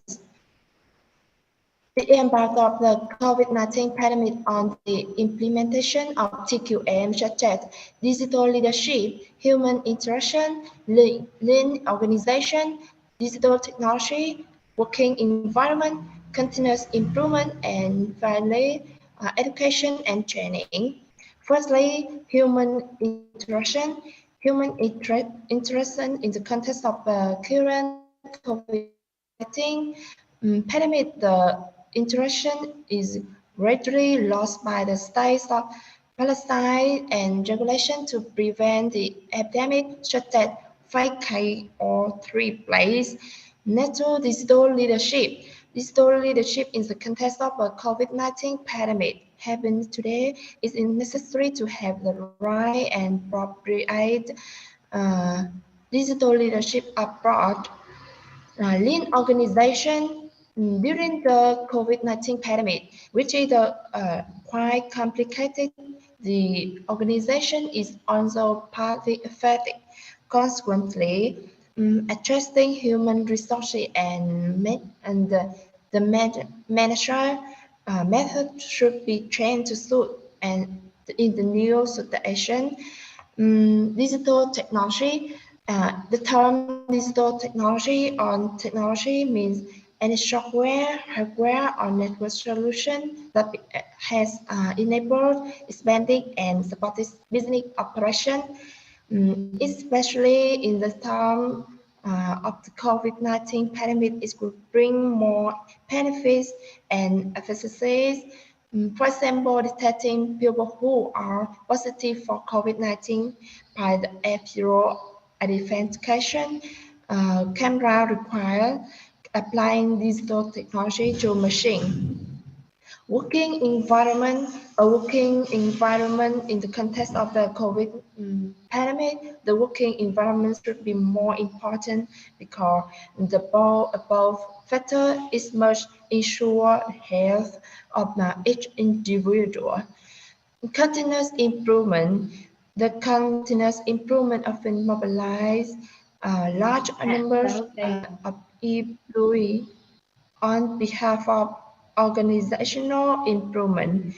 In the era of raging COVID-19 epidemic, the number of the employee is limited and it's difficult to many aspects of life. In the context, the improvement must be adapted to the situation of the company and the number of employees involved. Finally, education and training.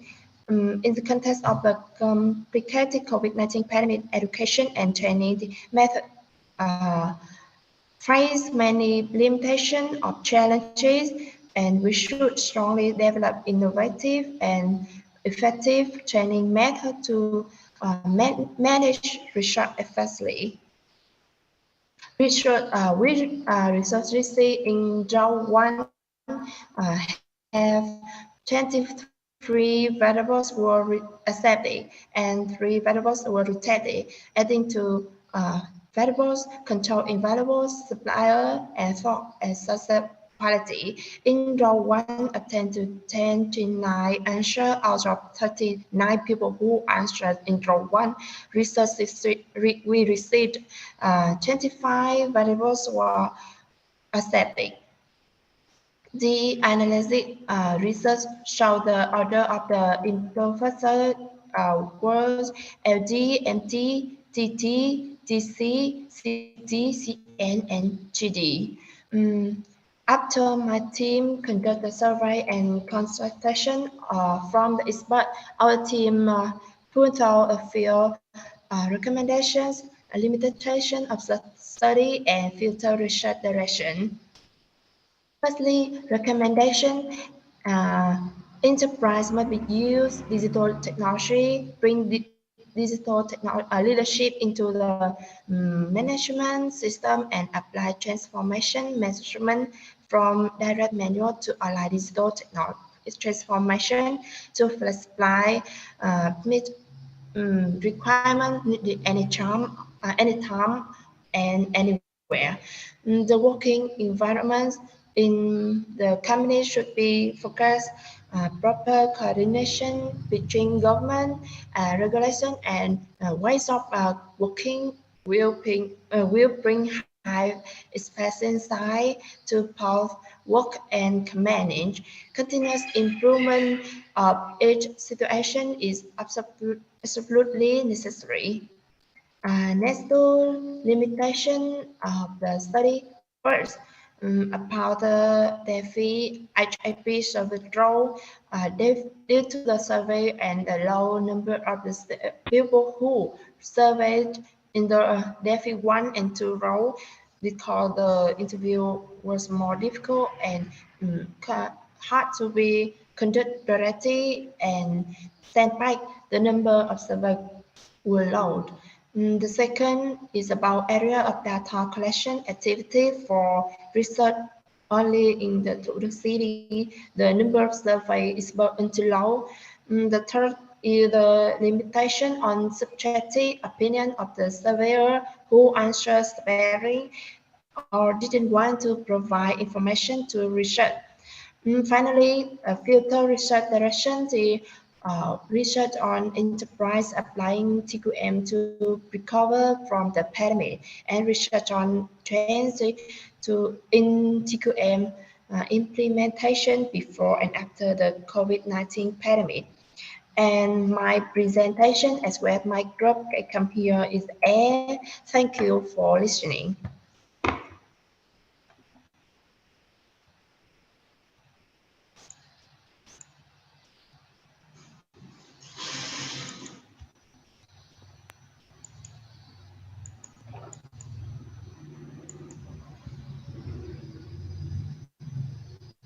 Check, check.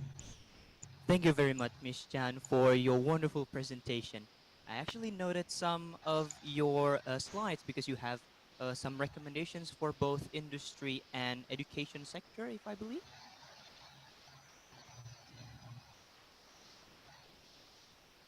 I Oh, don't am hear I you. audible? I'm very sorry. I actually noted some of your slides include recommendations from the industry and the educational sector, right, Miss Chan? Yeah. Ah, wonderful, because this is very interesting, and I hope that all of our participants can follow up in the discussion session after we are done with the webinar first session. Thank you very much once again, Miss Chan, for your wonderful presentation. Yeah, thank you. Now let us welcome our next speaker, Mr. Najmuddin Shah bin Zaid from University Technology Malaysia. Mr. Najmuddin, are you Yes. here? Hi. Hello. Can you hear me? Oh, yes, yes, of course, mister. How are you today, mister? Yeah. Alhamdulillah. Thank you, Fan. How about you? Alhamdulillah, I'm very fine. Thank you very much for asking. Yeah. So before we continue, Mr. Najmuddin, I would like to introduce you to our fellow participants.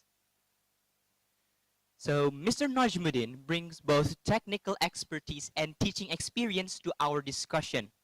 As a specialist in mechanical engineering, Mr. Zaid will be sharing his valuable insights on how University Technology of Malaysia is overcoming the challenges of teaching in the pandemic era. Mr. Zaid, are you ready? Yeah. Okay, just a friendly reminder, you only have 10 minutes, and our committee will follow you up with the remaining time that you have for your presentation in your Zoom DM. Alright. Okay, Mr. Zaid, time is yours. Okay. Thank you for the MC. For a very good morning to all speakers and participants. Thank you, UPI, for inviting UTM for this webinar. So let me introduce myself. My name is Najmuddin Shah bin Zaid, and I will share you something about the online learning from UTM perspective. So me and Mr. Amal is from same country, so is Mr. Amal have conquered the slide on 95%, so it's about the same. So it's okay. I will make the short and simple. Okay, next please. So as Mr. Amal said, in 18 March 2020, the government of Malaysia had imposed a first movement control order, which is called MCO or lockdown, whatever they can call, is to curb the spread of the COVID-19 infection in Malaysia. Okay, during the MCO, during the lockdown, all the preschool, government and private school, including public and private institutions nationwide, have been closed for about 4 months, equal to March until June. March until June, I assume, domestically. So, due to the risk of the COVID-19, it is crucial to replace face-to-face classes and laboratory studies with online classes because the pandemic is very high. Cases rise in Malaysia from 200 until 300 until 1,000. So the government step we need to take some initiative to make the learning education is more measurable. So UTM has taken steps to implement the online teaching and learning for students starting from 1st April 2020. So starting the June 2020 until early 21, cases of COVID-19 in Malaysia have been ups and downs. Sometimes there's cases is rising up, sometimes the cases turn low. So while the cases were down, UTM still let the student who have a problem with the internet connection to enter the campus, but we restricted SOP to ensure the online learning for the students can be good and can help the students who have not opportunity to learn from the distance learning and to be to learning for more comfortable.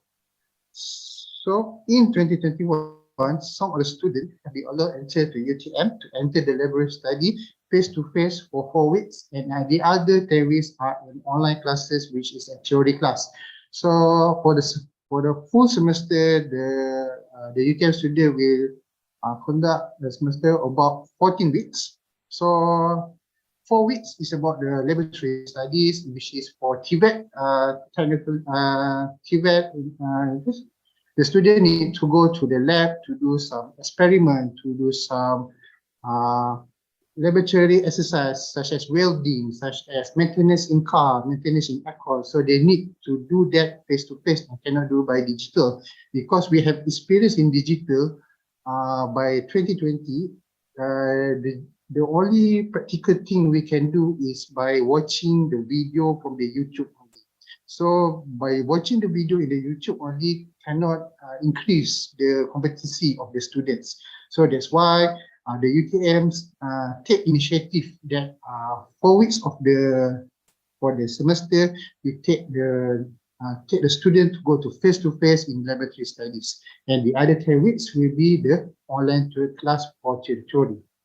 So from the Malaysia enter the endemic phase on 1st April 2022 due to the higher rate of vaccination in Malaysia, thanks to the government of Malaysia and the rakyat also very committed to get out from this pandemic.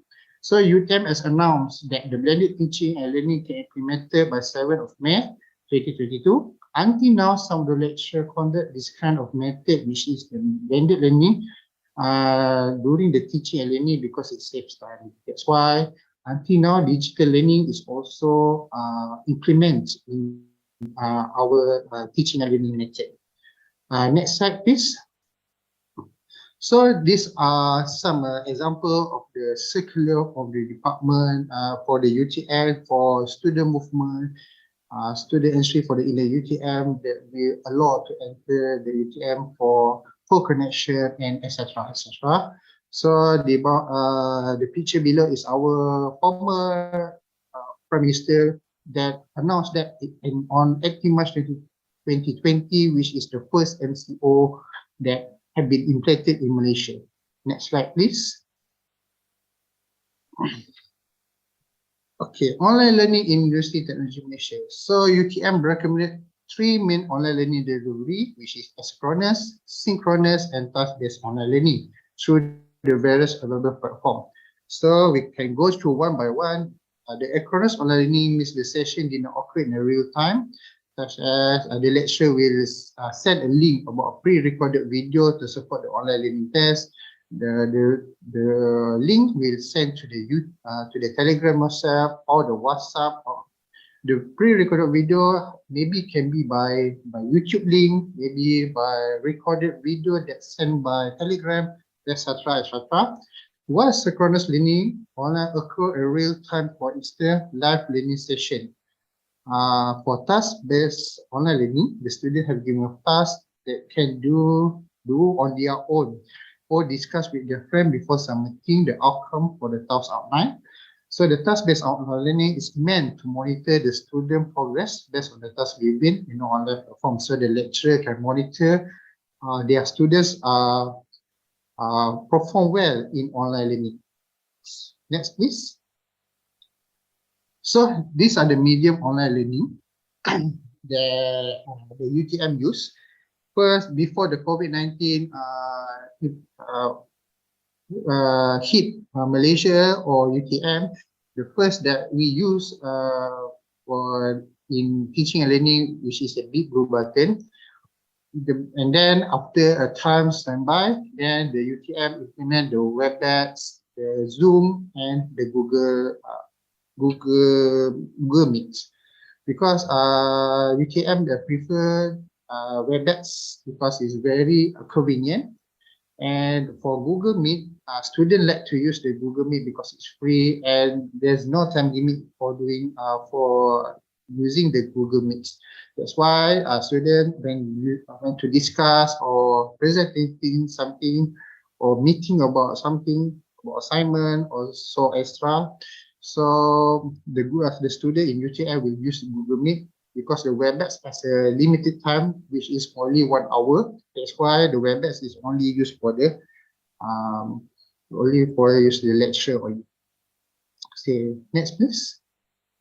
So these are the application tools that we use for online education.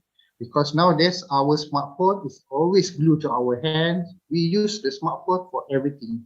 We're communicating with friends and family, online shopping, ordering food, playing games, and so on. So mobile learning is a new way to access the content of the mobile device.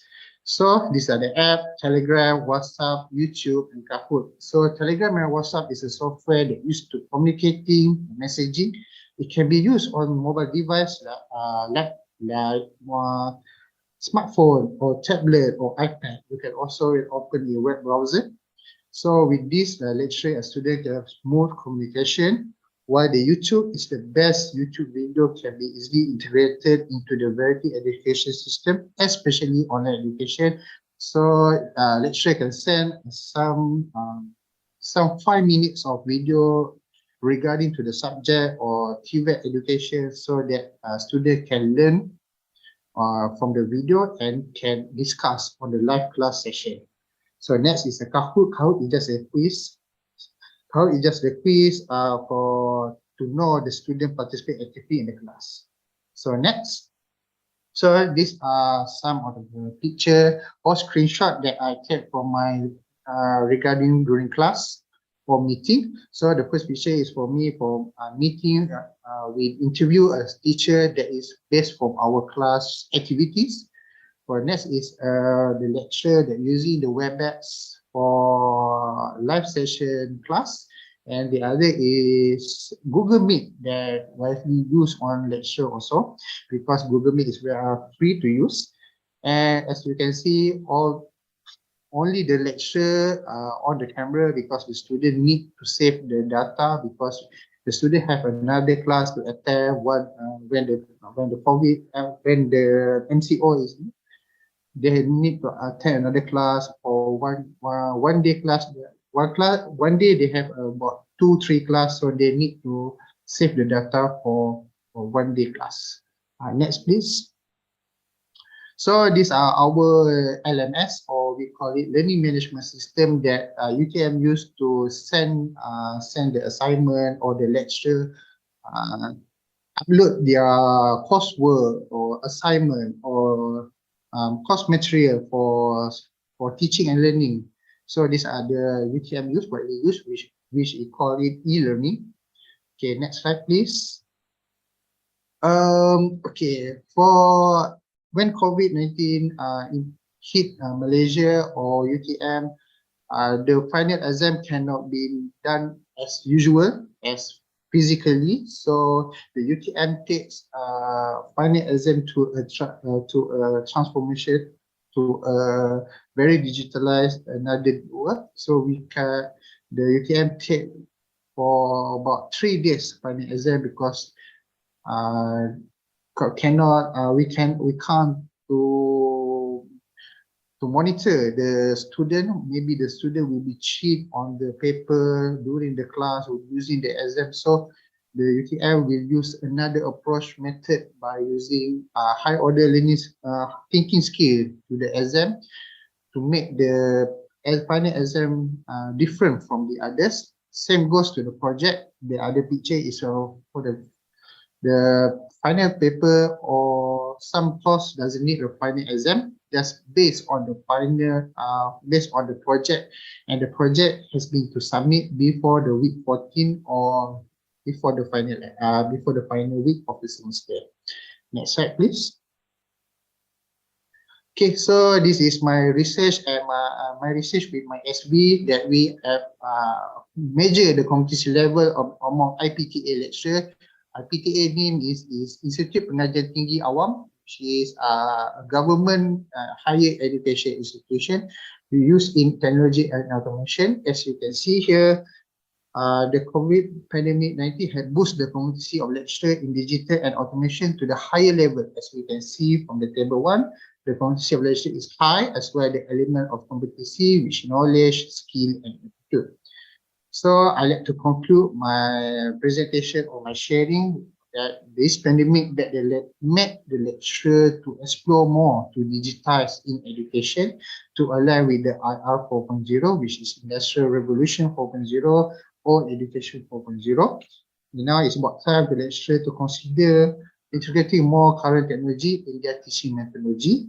And then the student that have now different preference for the student that have 10 years ago, maybe the technologies will make the student more creative and the lecturer will more have a creative way to teaching in their lesson. So that's all for me. Thank you.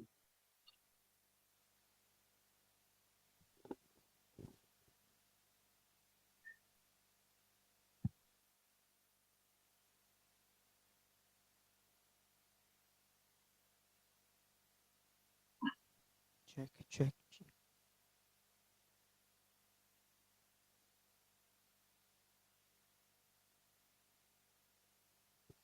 Thank you very much, Mr. Zaid, for your wonderful presentation. From what I can see, University Technology of Malaysia is quite versatile with the use of digital applications, right, Mr. Zaid?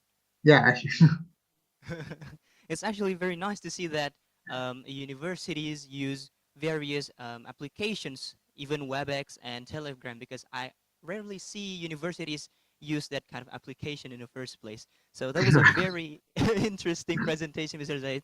Thank you Okay, very thank much. you. Now, ladies and gentlemen, let us welcome to our fourth presenter, Mr. Dia Abdul Rahman from Nanjing University of Information Science and Technology. Good morning, Mr. Dia. Are you here? Yes, good morning. Can you hear Hello, me? Mr. Dia. Oh, yes, you are audible. How are you today, Mr. Dia? Yeah, I'm doing great, thanks. How are you? I'm fine, thank you. Thank you very much for asking. So, Yes. Mr. Dia, before we continue, I would like to introduce you to our fellow participants.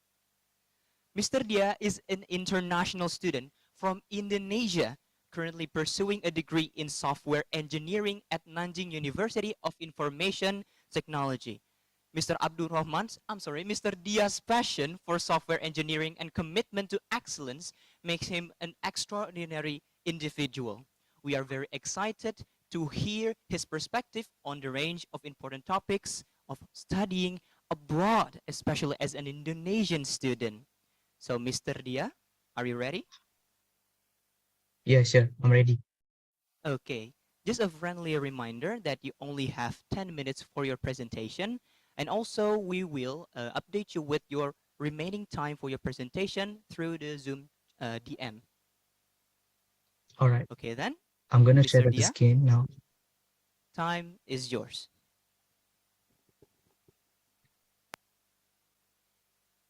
Can you see my display screen?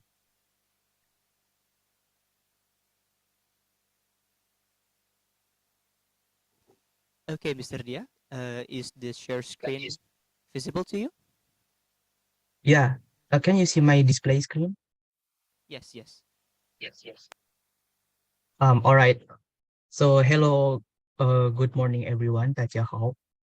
First, I would like to express my gratitude to the committee, the organizer of this event, the amazing event, and thanks to given me a chance for me to speak here, to sharing my experience here during the pandemic, to the post-COVID-19. It is my pleasure for me can attend this amazing events and meet everyone all around the world. If as the host introduced me earlier, my name is Dia Abdurrahman and my Chinese name is Wen Hai. I'm an international student from Indonesia, currently living in China to study at Nanjing University of Information Science and Technology. It's located in Nanjing City, which is it take 1 hour from Shanghai City. I'm a last year student here, majoring in software engineering, and I've been living here for 4 years. And now I'm gonna talk about my experience. It's just only my based on my experience during pandemic until post COVID-19. I'm not the expert, but I'm just want to share my experience during here. So as we already know, COVID-19 is happening here for the first time in China. As the country with a population of more than 1.4 billion, China maintained positive growth over the past 3 years during the pandemic, while undertaking various risks and challenges so as to gain the edge and embrace the future. It was start from 2020 when I still study in Changzhou College as a second year student, and it was my first experience survive in other country. Yeah, I believe that we are through the same situation all over the world. And during that time, it's luckily school was taken a quick, effective way to respond the to provide all the international students with the supply food and medicine and so on. And I'm also receiving many support from them, and also especially my family during that time till now. So glad to have them. And yeah, wait a minute.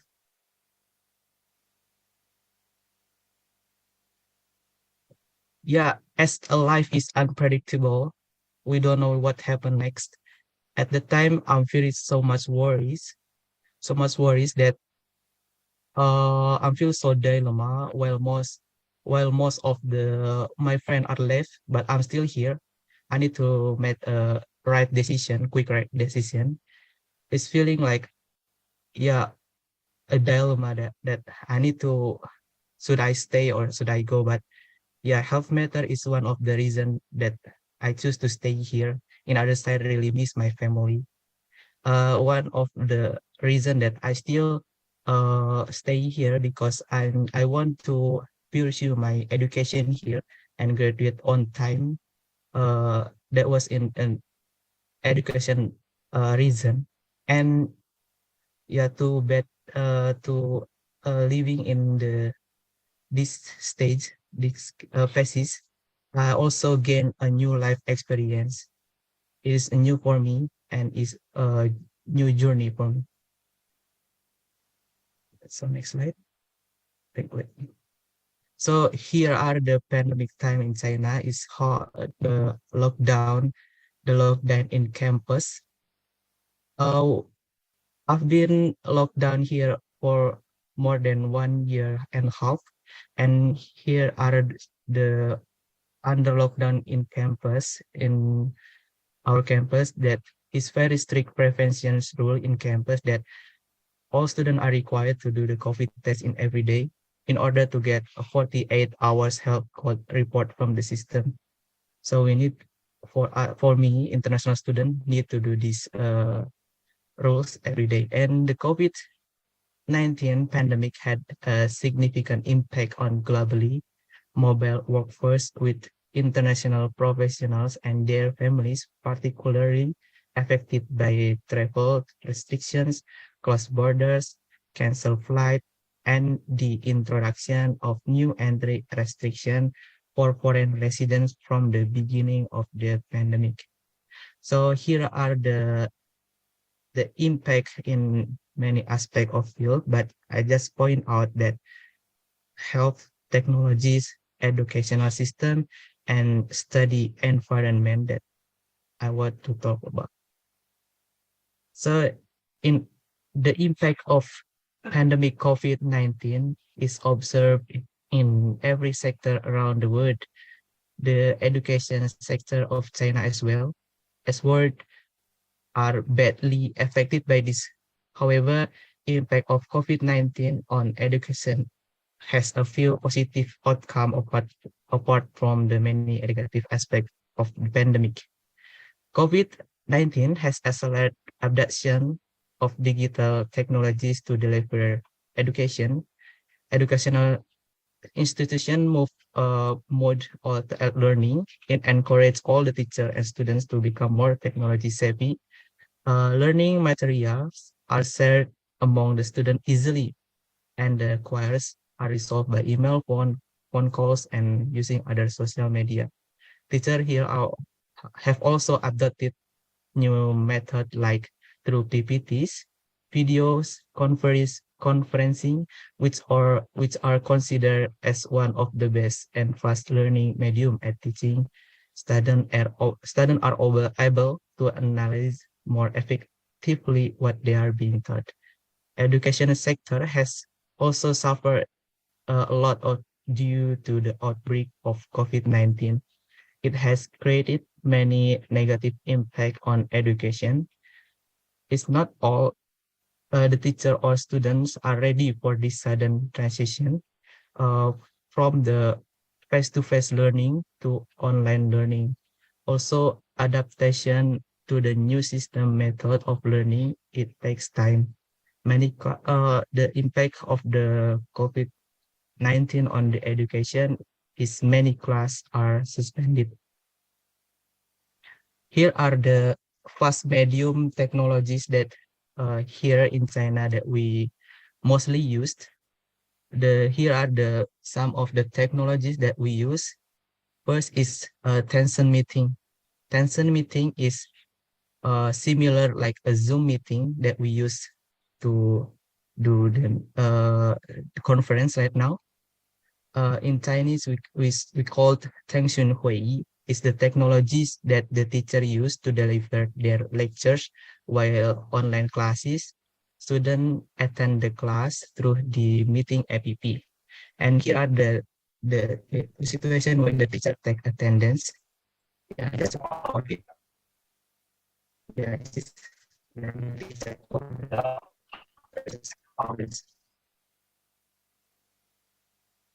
yeah, and and the second one, the technology that mostly teachers are using is choosing Superstar app.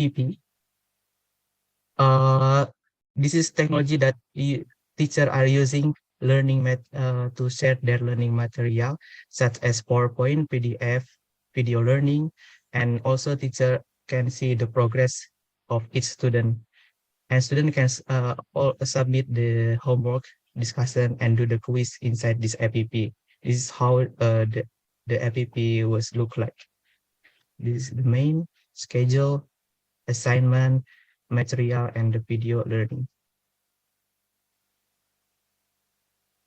And there is positive impact and negative impact on online study and learning. The first is technology improvement. A student students are able also to manage their time more efficiently in online education during the pandemic. The pandemic situation induced people to learn and use digital technology and resulted in increasing the digital literacy. And also there is a negative impact that we faces many difficulties. The first is interaction between student and teacher have been affected, especially for international students who live outside of China. It's hard to reach the teacher. And then many classes also have been suspended and postponed exam also. For the main important is laboratory based practical study in subject like engineering, medical, important, which not possible in this pandemic period. Yeah, this is quick because the time is limit. This is the current situation in China is getting more better, and the class is resumed to the offline class. China also start the reopening the border again. Zero COVID, the policy. There is no more nucleic acid tests are required. Health code will not be taken except nursing homes, etc. So to conclude all this meeting, from that all many aspects in life change us to adapt to the new ways of work. The year 2020 is going to be most remarkable moment of the 21st century with millions of deaths all over the world and regarded economy, which are most worst affected. Educator sector also one of the most affected sectors. We all know that online education can never replace traditional educational system. Moreover, digitalized learning gives birth to the new kind of teaching method. That's all for me. Thank you for your attention. 谢谢 and 再见. Yeah, thank you.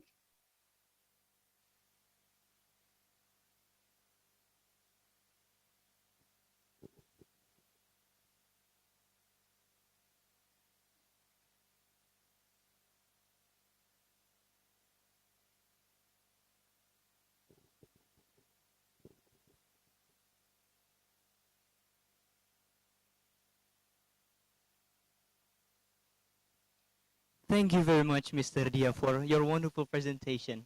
I'm actually seeing a very interesting statement from your slide because you said that due to the pandemic, our time management has become better, right, Mr. Dia? Yes, is So right. I'm actually very curious about your time management, but I think I will ask that after we end this first session. So once again, thank you very much. Excuse me. Thank you very much for your wonderful presentation. Yes, you're welcome. Now, ladies and gentlemen, it is my pleasure to introduce you Hochanipa Anshupan from Raja Mangala University of Technology, Tanyaburi. Hello, Miss Kochanipa. Hello, How are you today? I'm fine. The sky is nice as always. Wonderful, wonderful.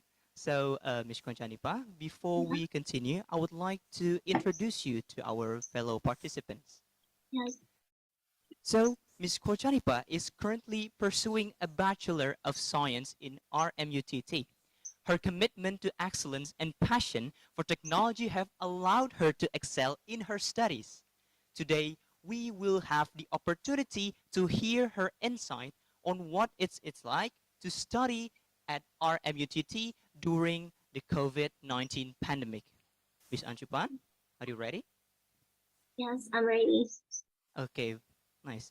I would like to inform you that you only have 10 minutes for your presentation, and our fellow committee will follow you up with the remaining time that you have for your presentation on your Zoom chat box. Okay, Ms. Anshupan, time is yours. Okay, good morning everyone. Selamat pagi and sawadee ka. I am the representative of the RMUT University from Thailand, and you can call me Belle. I'm the first year student, so actually I don't have any experience with a university that's in this pandemic though. Okay, let's go to the next slide. When was the first time COVID happened in Thailand?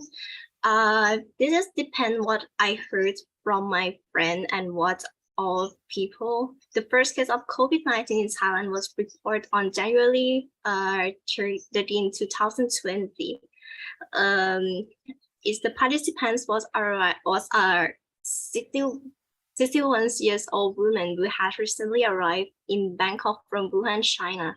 Since then, the number of cases in Thailand has increased, and this country has implemented various measures to contain the spread of the virus. Like in December, and it's like increased more. And at that time, I heard about the people like it's really like a serious pandemic at that times. This is the currently in this situation is like the graph right now is increased the dead people, and it's but right now it's better than before, and right now, yeah, it's all better. And what happened to the student who survived this pandemic? At first, disruption to their education, to social isolation, to financial difficulties, and for health concern. As for me, when I was a student in the high school, I heard about or some of my friends that like don't have any money or because of the financial difficult. At the times, it's really like a very serious problem with my friend and about like the internet too. And how to deal with the COVID when at the times the vaccinated that I got from my school, like the facility from my school and testing and contact tracing, because some of people, like some of students may have lost the contact because of this COVID, and provide access to technology and internet because some of people like don't have like they have an internet but like not as quality as it should be, and incremental health support, financial support in the university in the high school like university, and flexibility in grading and academic expectation. They need to like know about like it's kind of very like depressed already because of the COVID situation, but we need to like know that about like we need to concern about we study too, because at that time I need to turn in the university, and it's really very pressure a lot, like all of my friends even need to, and promote social connection too from school or university. And what is the new innovation from COVID? Health and contactless payments, remote work, delivery service, online education, health monitoring. For health, I have the example that we have like the app called the doctor is ready to help you, and online, and we have an online education. Like as you see, this is when I study in Chinese program, I like study on like Google Classroom based online. And for this one, Darwin evolution natural selection is cause populations to become adapted or increasingly well suited to the environment. Over time, natural selection depends on the environment and require existing heritable variants in a group. I think this is like the COVID is like because of natural selection and because of a lot of like depend on like origin as we don't know. And thank you for your attention. Hope you have a good time. Thank you so much.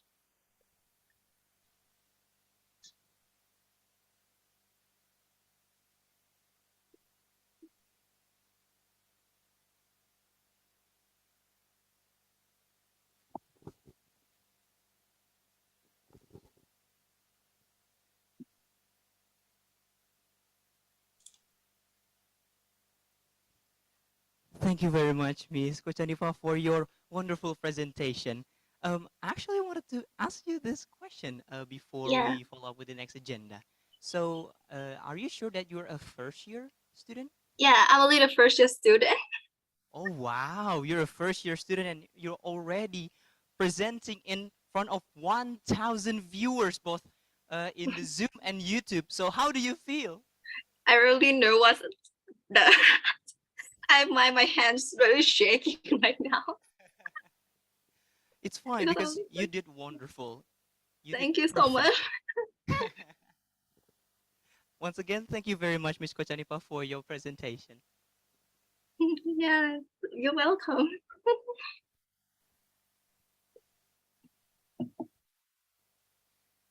Now, once again, I would like to thank all of our fellow presenters for addressing this very interesting topic. I hope that all of us may learn from your valuable experiences and continue strengthening our educational strategies. Now, we are going to move on to the discussion session where you'll have the opportunity to ask questions, share your thoughts and insights, and also engage in a lively conversations with our speakers. As the moderator myself, I will be participating in this discussion, but I want to encourage all of you participants to actively engage with all of our presenters and make the most out of this opportunity. So for our participants, are there any of you that wants to ask some questions? Please raise your hand.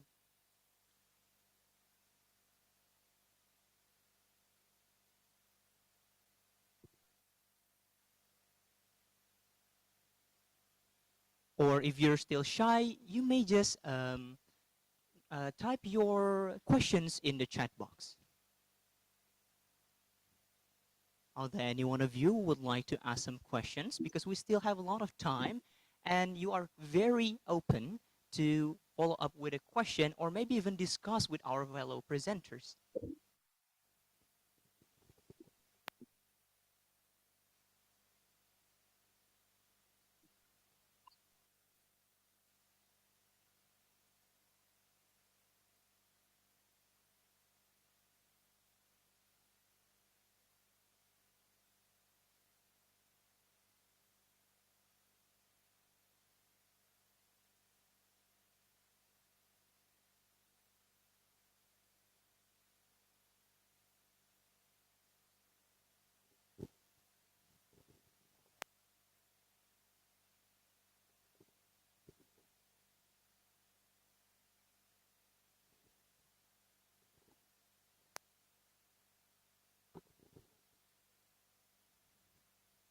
Oh, we actually have a question. Please wait a moment. I would like to read the question. Okay. Committee, can you please assist me on this question, please?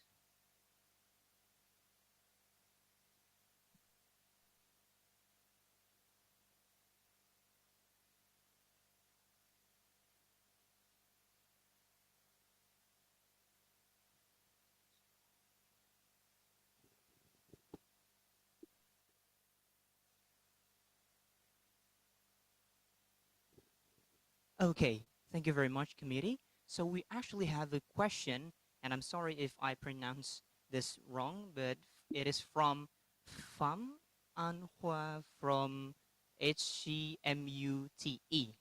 The question goes like this.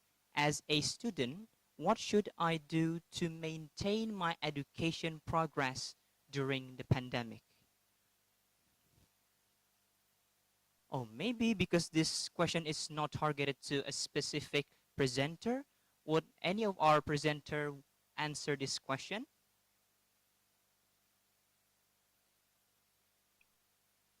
Or maybe... I can answer the Oh. question from the presenter. Oh, thank you very much, Mr. So Rahman. how to stay I mean that stay positive during your learning during your pandemic, right? So that's what I understand from the question. So like myself, having gone through 2 years of finishing my core subject in my EDD, fully ODL, and now I'm in final years doing my dissertation. Sometimes you reach the point of lethargic by having our face buried on the screen of laptop. So how to keep the positive in going through the online learning? So I mean, what is most important is you have to keep this positive mind even though you are in the lockdown situation. I mean, you can maybe you can connect it to another person, maybe in virtual, but you are connected. So that's the way that you can keep your study progressive, and you keep yourself being positive, even though you are being in a situation of being a lockdown, and you have to go to your online learning without having a physical interaction. But that's what I try to point is to keep positive mind. So that's the way how you keep uh, progress in your study. So that's uh, I think what I hope that it can answer the question.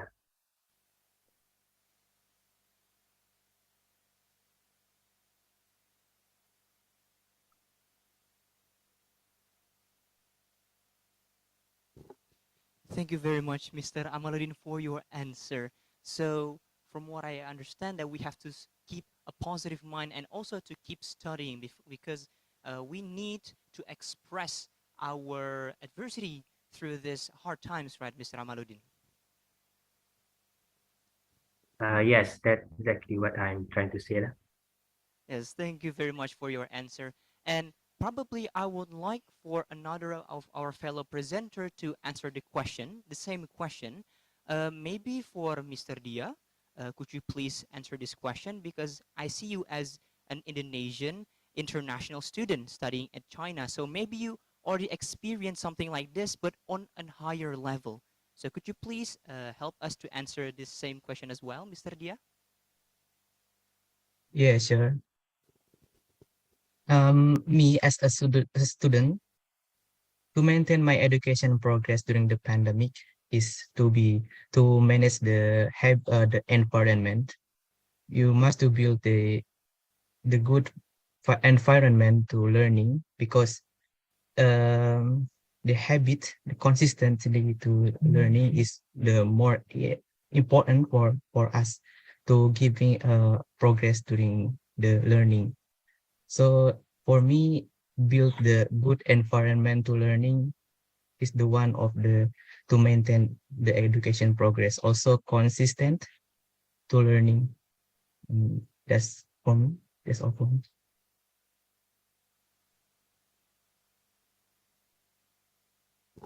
Thank you very much for your answer, Mr. Dia.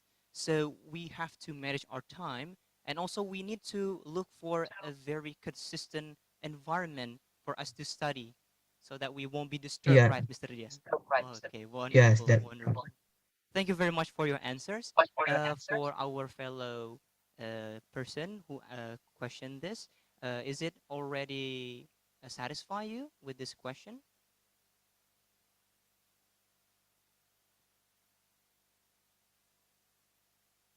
Okay, I will take that as a yes. So for any of our participants, are there any of you who would like to ask questions more?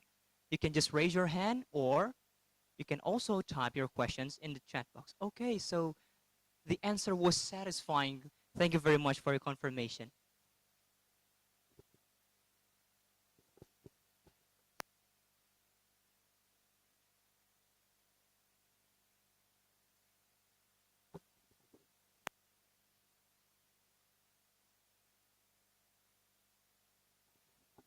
Okay, we actually have another question, and currently our committee is trying to write it up, so please wait for a moment. Thank you.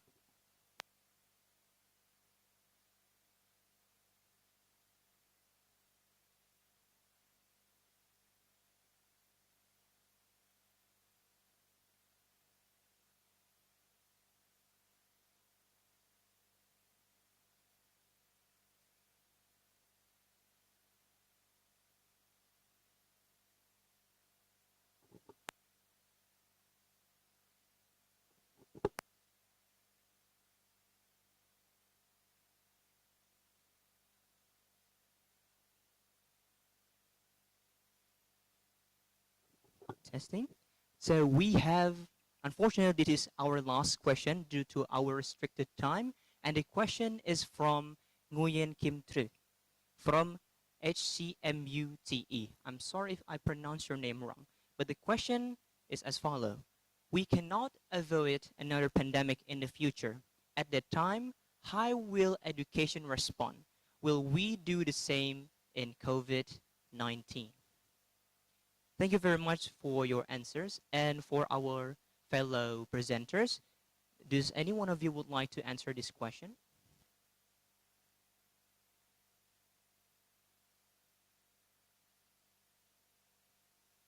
Maybe should I invite Mr. Zaid in this discussion?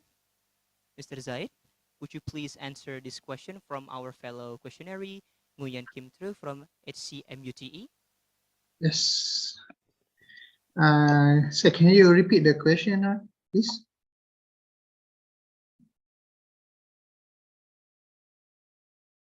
Hello?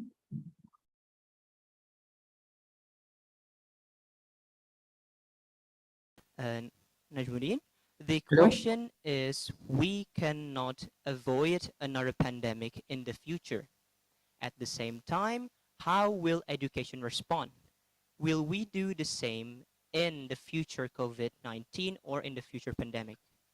Will we do the same thing or not? Okay. So for my response for this question is, in the future, if we have another COVID, for example, such as a pandemic, such as a COVID-19, maybe we will not repeat this kind of situation because we have learned from our present mistakes. For instance, the world now is going to digitize all the work of all in the industry. We can see we can use our for example, in the business industry, we now use QR code for online business. We use internet banking uh, for buying some things, for selling some things. So in education, from education perspective, we have to use the technology that align to the IR 4.0, such as the augmented reality, the virtual reality. Some of it now the popular will do is IoT.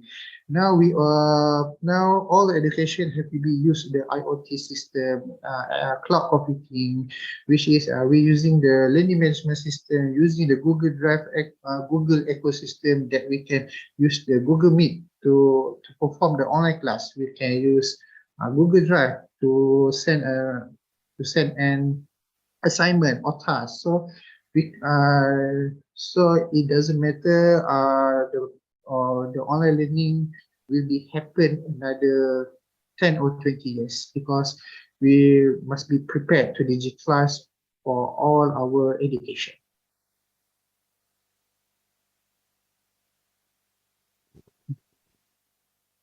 Thank you very much, Mr. Zaid, for your answer. So what you said, that we have to use our technologies, the websites, the application that we have already used, and maybe we can also try to adapt with the future technologies that may help us sustain for the future education in the pandemic era, right, Mr. Zaid? Yeah.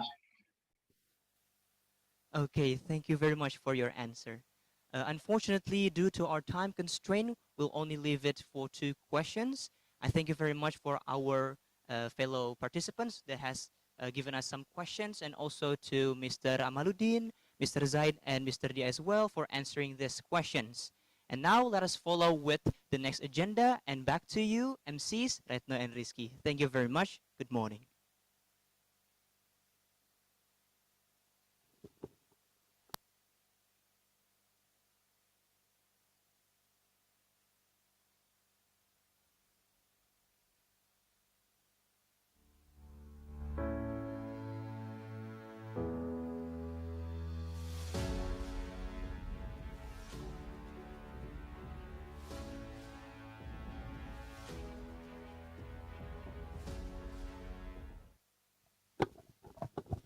Okay, so please give a big applause to our moderator and our distinguished speakers.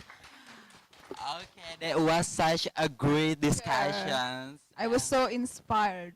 Yeah, so yeah, once again, thank you so much for Davin Arkant as the moderator to leading the discussions and also our distinguished speakers. And after this, we would like to give the certificate to all the speakers as an appreciation from us.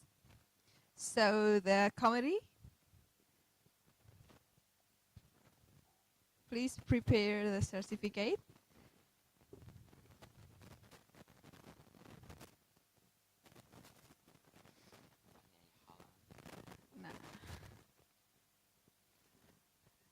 The first one is for Muhammad Amaluddin bin Ramli.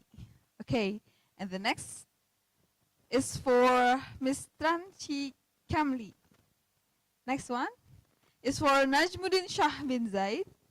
And the fourth is for Dia Abdurrahman, and number 5 is for Miss Kochanipa Aun Supan. Okay, and once again, let's give a big round of applause to our moderator and all of our speakers. And thank you very much for your time. Okay, so as I promised before we move to the next agenda, let's take a short break and enjoy some entertainment. What is it? What is it? You know what? Because our talented acoustic band is ready to perform for you. So sit back, relax, and enjoy the performance from our acoustic band Incara, who will be performed This Is Me by Kalasito. So please enjoy the performance.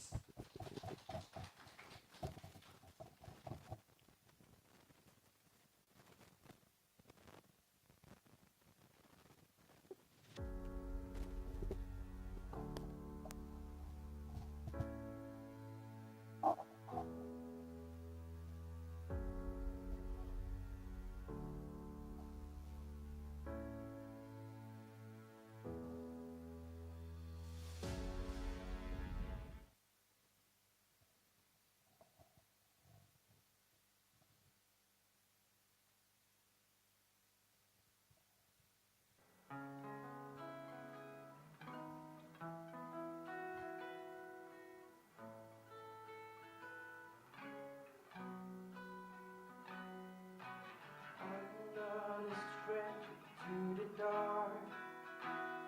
Hide away, they say, 'cause we don't want you broken heart. I'd love to be safe before my scars. Run away, they say, no one will love you as you are. I won't let them break me down because I know that there's a place for us, for we are glorious.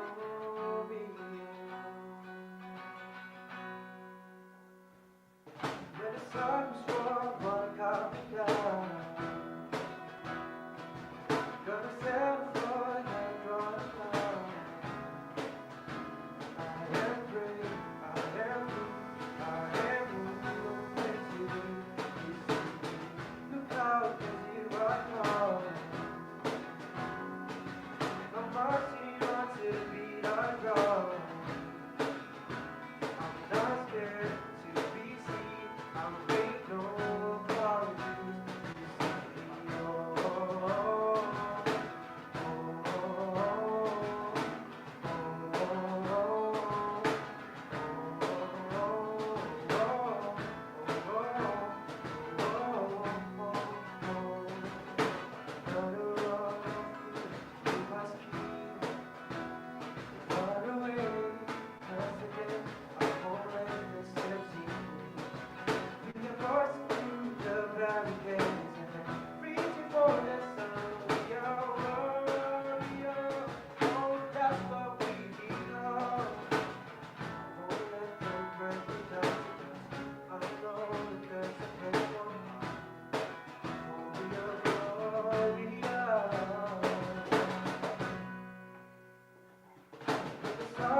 Look out, let's give our call. I'm marching on the beat I draw. I'm not scared to be seen. I'll make no apologies. This is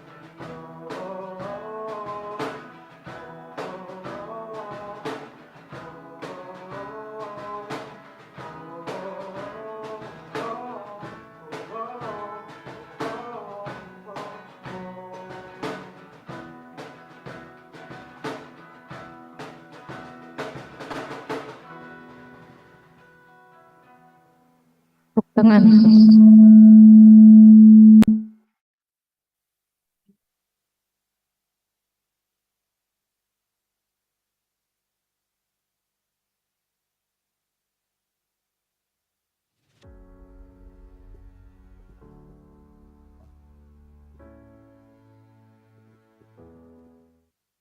Wow, what a great performance. Please Sure. give them a big round of applause. So, Okay. after enjoy the entertainment, so what's up next, friend? And after this, we are going to continue the discussion that will be led by our moderator, Davin Arkan. And the speaker of this session is special. Yes, why? Why? Because it is the most outstanding student from the Faculty of Technology and Vocational Education, Universitas Pendidikan Indonesia. So, Davin, on the Zoom meeting, are you ready, Davin? Hi, Davin. Hello, Rizky and Reno. Am I audible? Okay. Because you're ready, so I will give the stage to you, Davin.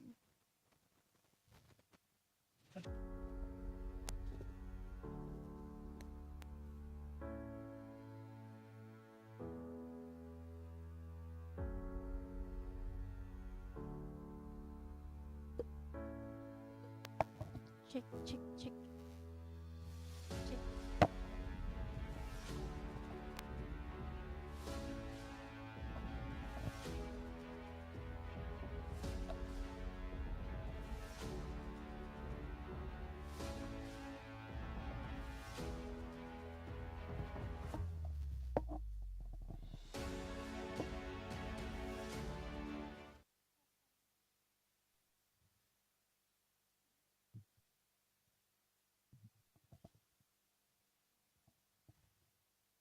Check, hello. Can you hear me?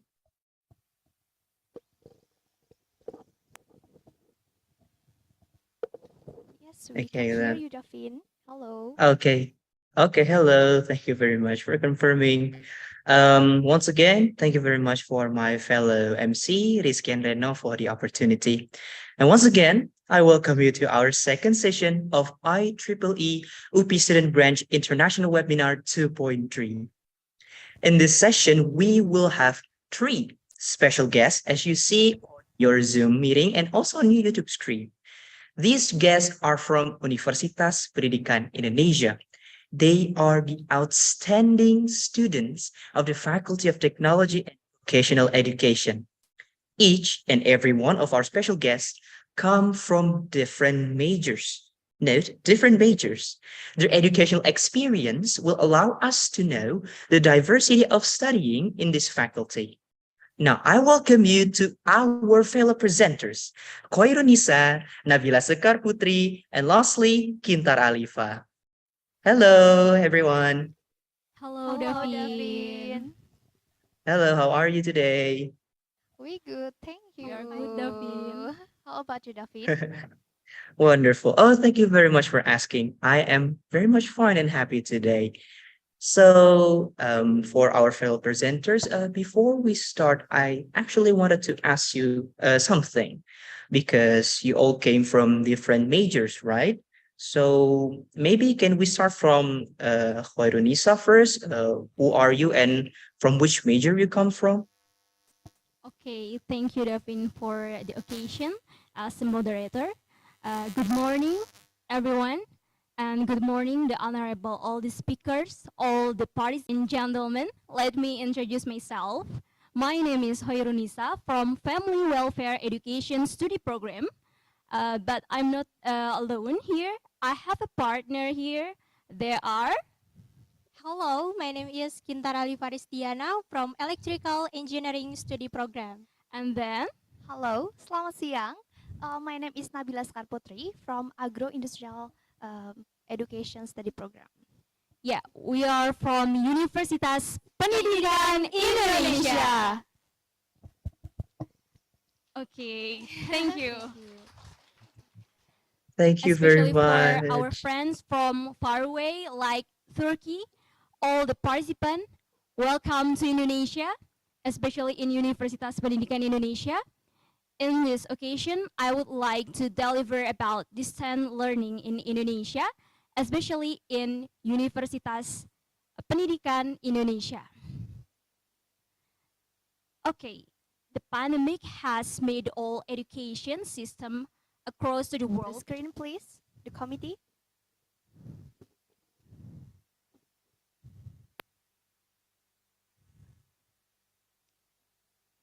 Okay, thank you. Okay, the pandemic has made all the education system across the world to adopt distance learning, remote learning, or in Indonesia we usually call PJJ or pembelajaran jarak jauh. During a COVID-19 pandemic, face-to-face learning, the room education has been changed. Okay, students are start to learn from home and stay at home as much as possible to maintain physical distancing and to self themselves. Okay, wait. Okay. Students are start to learn from home and stay at home as much as possible. Of course, since we are studying at home or distance learning, we must have facility that support remote learning, such as Zoom meeting, Google Classroom, Google Meet, Google Workspace, and in Universitas Pendidikan Indonesia itself, we have Spot UPI. Have you ever heard about Spot UPI or sistem pendidikan online terpadu Universitas Pendidikan Indonesia? Spot UPI is an integrated online learning system which provide for assignment from lecture, student attendance, access to final exam. Student can even download material provided by lectures. This app can be accessed only by Universitas Pendidikan Indonesia student.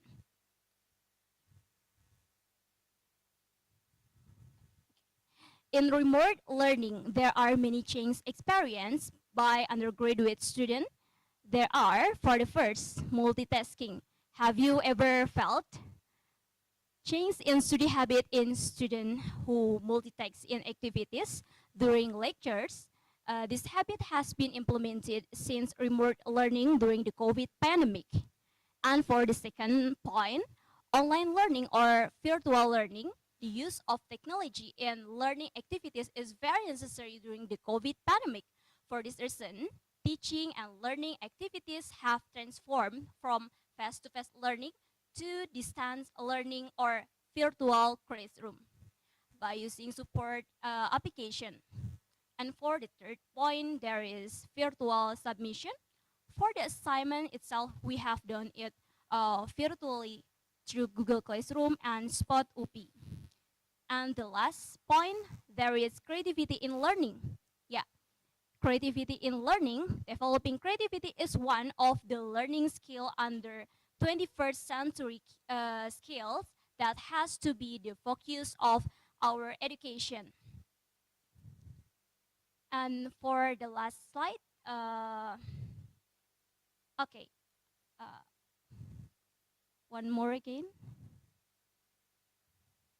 Okay, thank you. In addition to the interaction between the student and instructor, another important aspect of student remote learning satisfaction is their online interaction with each other. The online learning environment is enhanced and made vibrant when students engage in social interaction and collaboration with their peers. Okay, thank you for the attention. For the next bar, Kintar, in continue in our discussion. Okay, thank you, Nisa. Well, Scroll down, please. Okay, good morning, everyone. Ladies and gentlemen, let me introduce myself again. My name is Kintar from Electrical Engineering Study Program. Thank you to the moderator who has given me a chance and a time to speak in front of you all virtually. On this occasion, I will discuss the changes that have occurred after the pandemic. And there are several that I will discuss regarding health protocol, student academic assignment, and the impact of technology on learning during the COVID-19 pandemic. Okay, next slide, please. Okay, since it was discussed earlier that Indonesia has implemented an offline learning system, the Ministry of Education, Culture, Research, and Technology of the Republic of Indonesia issued a health protocol regulation, which basically requires every student to maintain cleanliness, health, and maintain this change. For example, washing hands and wearing masks for the lecture. Students also must fill out the health form before attending lectures. Students who feel unwell, have a fever, or have a history of respiratory problems such as flu or shortness of breath and the others are recommended not to attend lectures to contact the campus. Another habit besides maintaining health protocol during the pandemic is the way assignments are collected and the effectiveness of learning.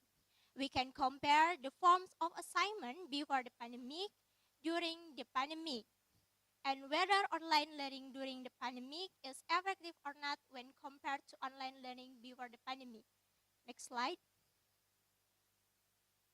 please. Okay, next slide again. So, assignment before and during the pandemic are not much different, including practice question for analyzing theory courses, job set for practicum courses, and project for capstone design courses. The differences are the way assignments are collected and the extent of mobile laboratory for practicum during offline learning. Assignment collection before the pandemic was done using paper which was collected directly to the lecturer. Meanwhile, during the pandemic, all project assignments were collected remotely using an integrated information system. At Universitas Pendidikan Indonesia uses SIAK, SPOT, SIAS, SPADA, and ARSIS as an integrated lecture information system. Then, discussing whether or not the learning system was effective before and during the pandemic.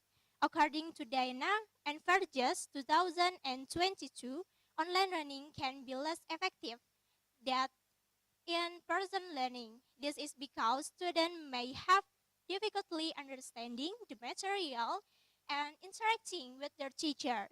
However, some studies suggest that distance education can be just as effective as traditional classroom interaction. And the last one is the utilization of technology. The COVID-19 pandemic has had a positive impact on the development of technology and education in Indonesia.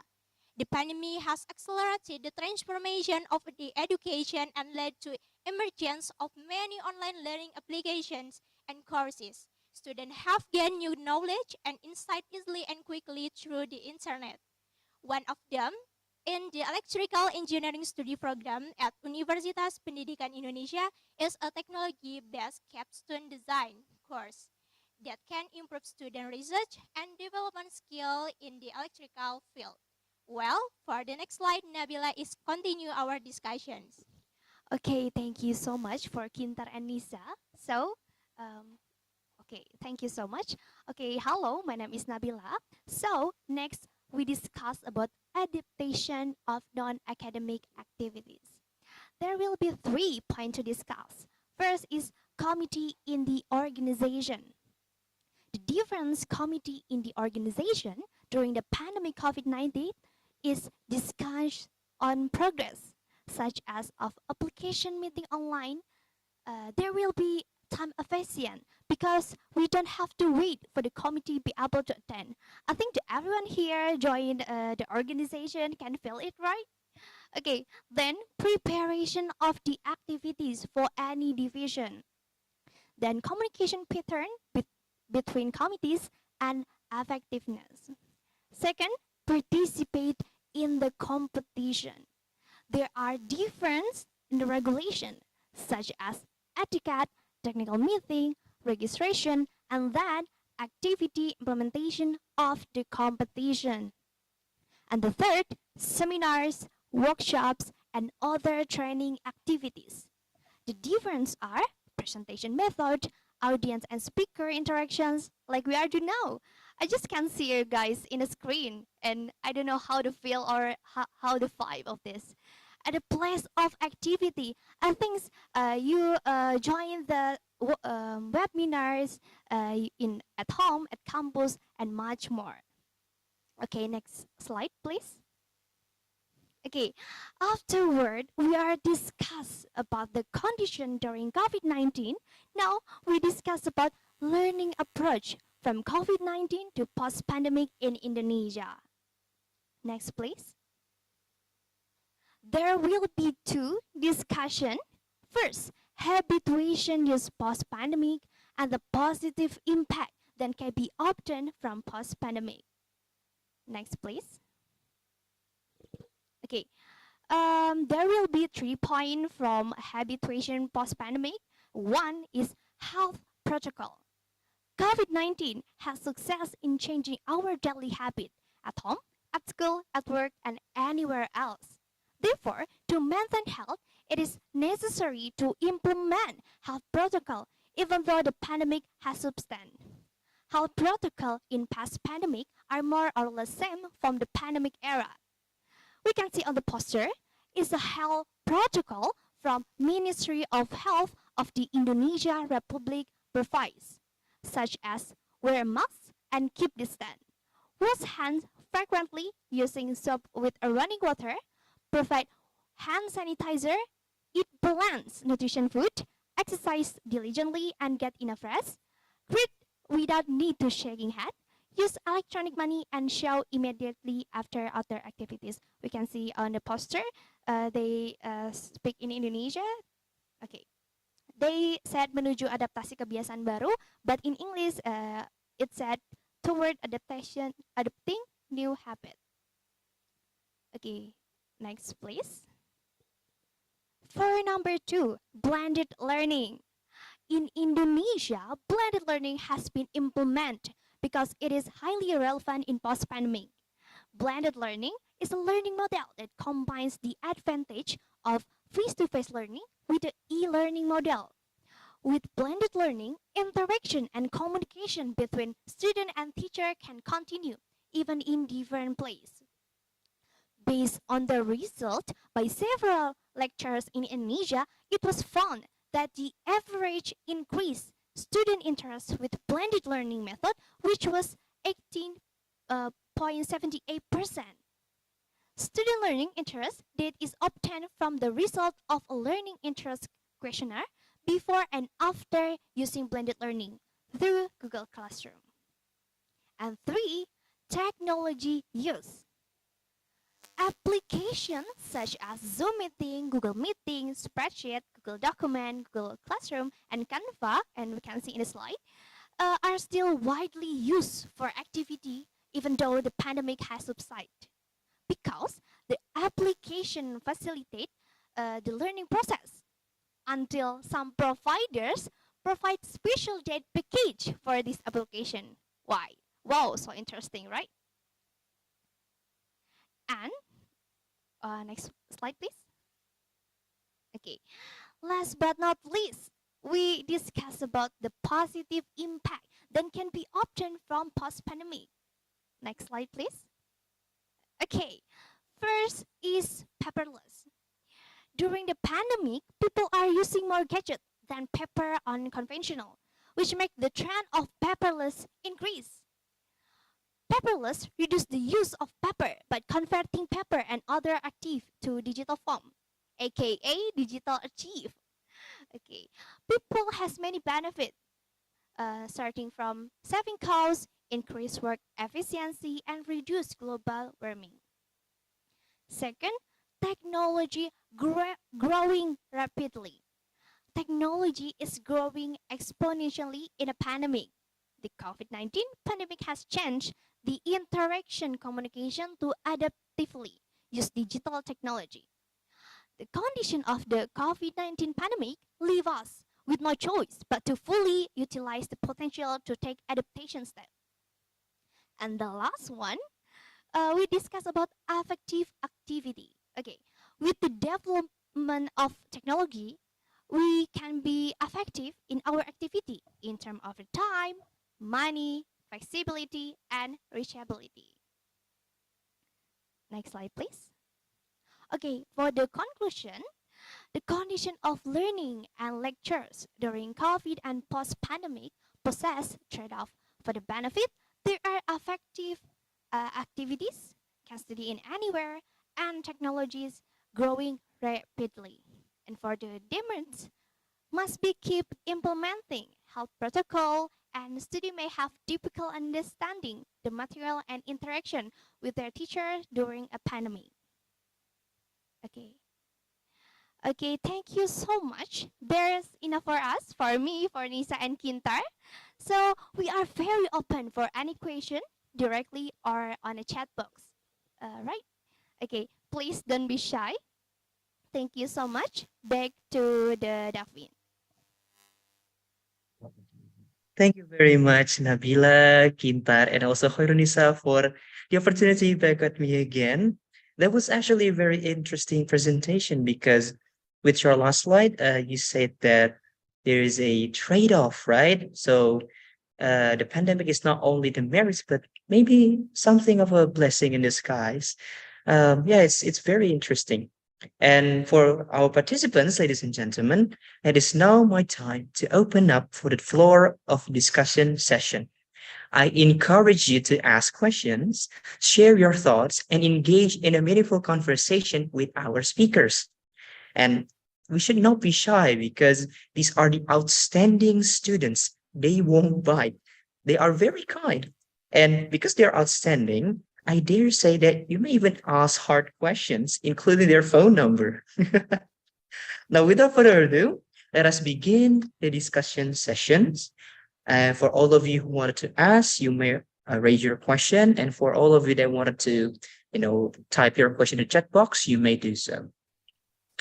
Okay, so we actually have one question from Universitas Pendidikan Indonesia from Mentari Nurhabibah.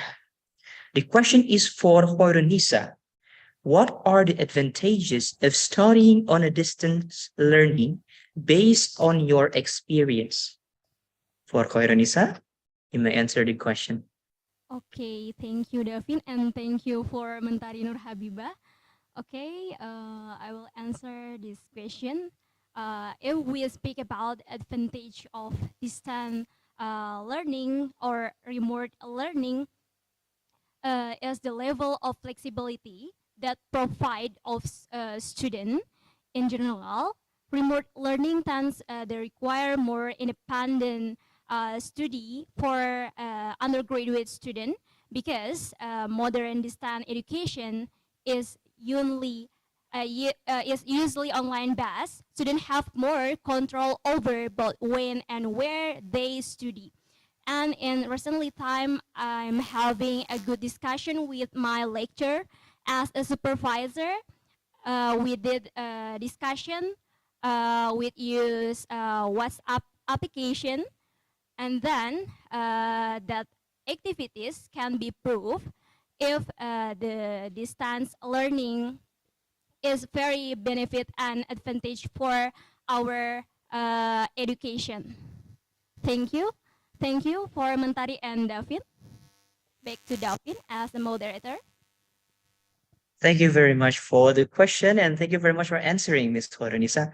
So from what I get that we have to use like Google Meetings, right? And then Google Docs to help us study in this pandemic era. Thank you very much for answering. And then we have the second question. It is from Universitas Pendidikan Indonesia as well, from Ivan Nur Ilman S. And this question is directed to Ms. Kintar. Do you know or what is capstone design course? Oh, What is capstone? Okay, interesting question. Ms. Kintar, would you please answer this question for us, please? Okay, thank you, Davin. That is a great question. Let me try to answer the question. Okay, talk about capstone design. What is capstone design? Okay, capstone design is a final project typically undertaken by students at the end of their academy program to demonstrate the application of knowledge or skill they have learned in a practical project. This project typically involves solving a real-world problem and requires in-depth research, selection of appropriate technologies and tools, as well as the ability to collaborate in a team. The goal of capstone design is to provide students with hands-on experience in applying the knowledge, technology, and skill they have learned in a project that is relevant with their field of study. Capstone design can be an individual or group project and can involve various disciplines such as engineering, information, technology, health, design, and the others program. Okay, thank you.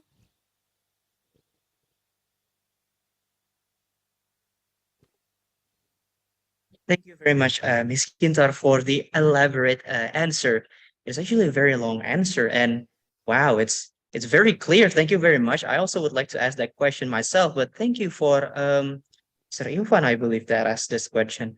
Okay, now let's move on to our last question. And the only remaining presenter that have not yet been asked is Miss Nabila. So, how about if I am the one who asked this question for Miss Nabila? Is it okay? Okay. Because Okay, I'm thank you. Uh-huh. yeah, because I'm major is education, so I'm trying to answer it. Okay, thank you. It's okay. Now let me see. Where's my notes? Okay, so I believe that you are from agro industry, Miss Nabila. Yes. So I wanted to ask you a question because you are from the 2020s student generation. I believe that you have experienced both offline and online learning, right?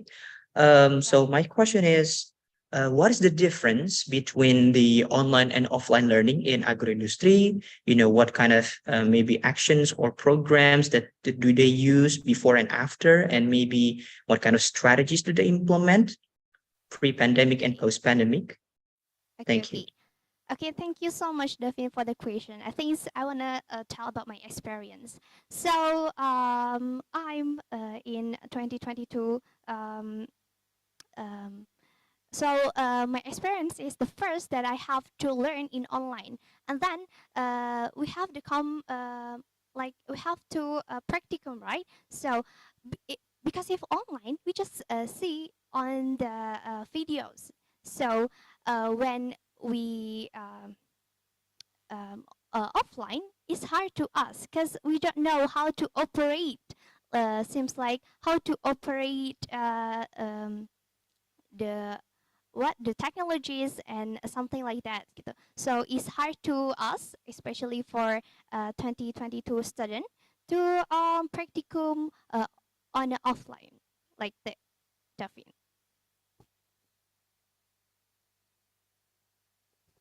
Hello, Davin. Oh, okay. Thank you very much for Tenabila.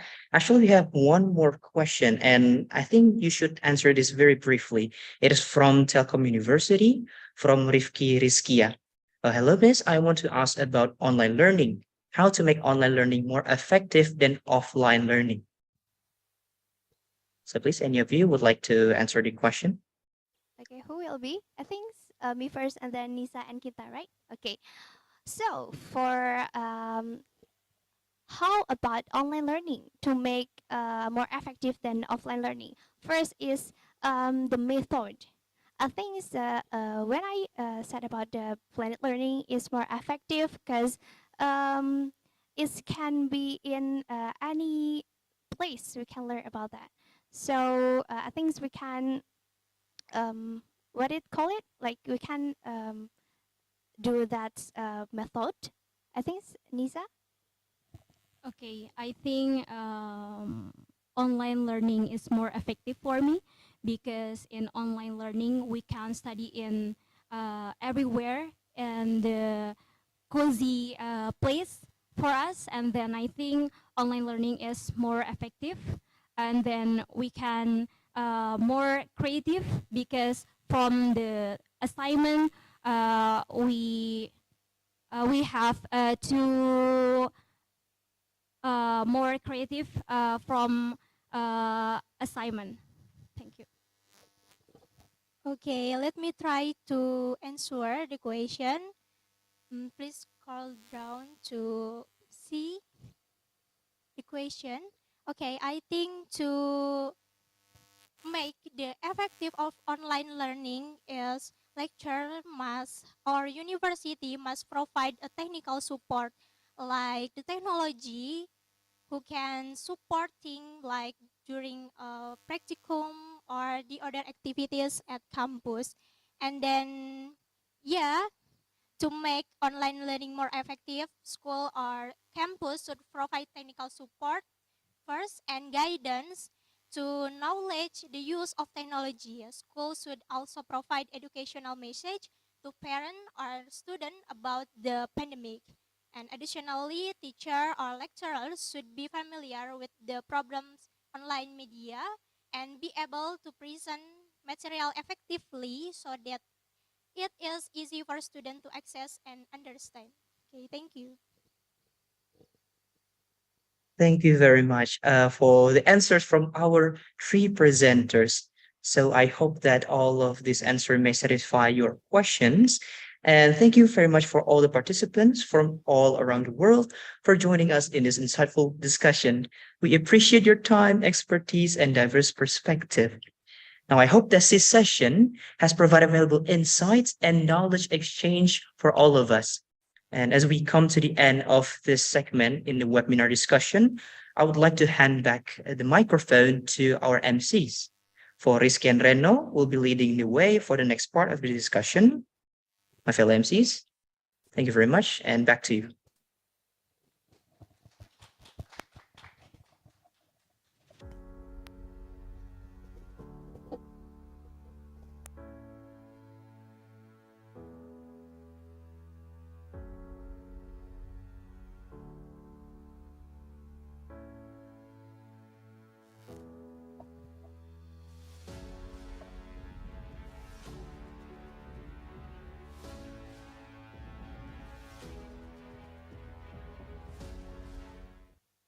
Okay, and what a great presentation from the speakers. And thank you so much for Davin to moderate the discussion. And do you know what? All the event is yes, yes, and all the people who are involved in this event uh, all our students, like the speakers, all the speakers in UPI or even international students are also the speakers. And also all of the committee are students. We are doing it under the supervision of lecturers. And anyway, do you know what? I noticed that Davin looks so handsome right now. Yes, that's right. Because you know what? What? Right now, Delphine is wearing a traditional clothes, which is the Japanese cloth, one of 1,000 tribes in Indonesia. Okay. So don't you notice that we also look cool today? Oh my god, I barely noticed that. Okay, because right now we are wearing the traditional clothes from Rio. Okay, Rio. So yeah, this is the clothes from Rio, which is that's the ones of tribes in Indonesia.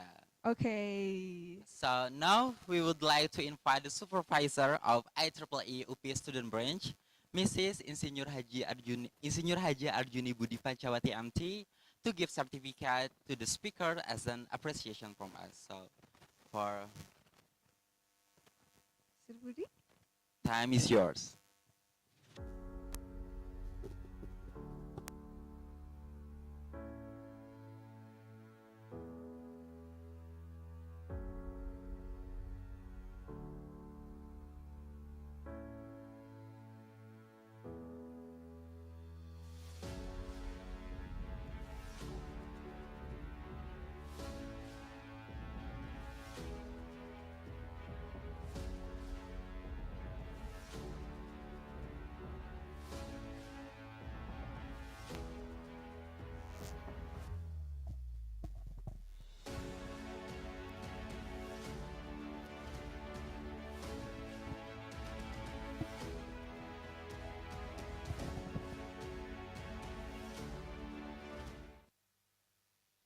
Thank you very much, Nisa, Gintar, and Nabila. It was a fascinating performance. Yeah, thank you very much. It's honor. It's honor for us. Thank you for this occasion.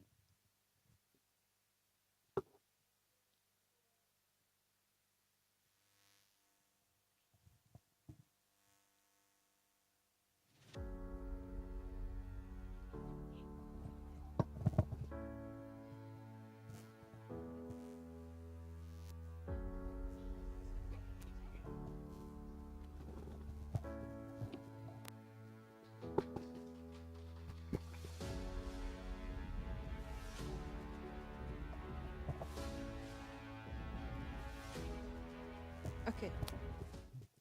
Okay, thank you so much for Mrs. Insinyur Arjuni MT. And once again, let's give them a big round of applause.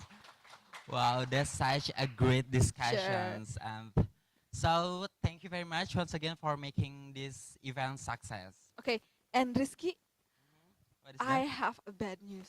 Very sad news. What is that? Oh my God. So, ladies and gentlemen, we have come to our end of IEEE UPI Student Branch International Webinar 2.3.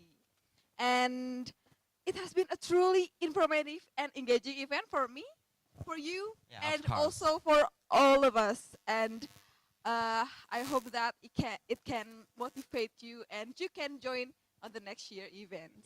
Exactly. And we would like to remind to everyone that the attendance form has been shared in the chat box. And who does watch us via YouTube live streaming, please check the comment sections. And please make sure to fill in because that is the requirement to get the Sure. certificate of participations. And the certificate will send into your registered email address.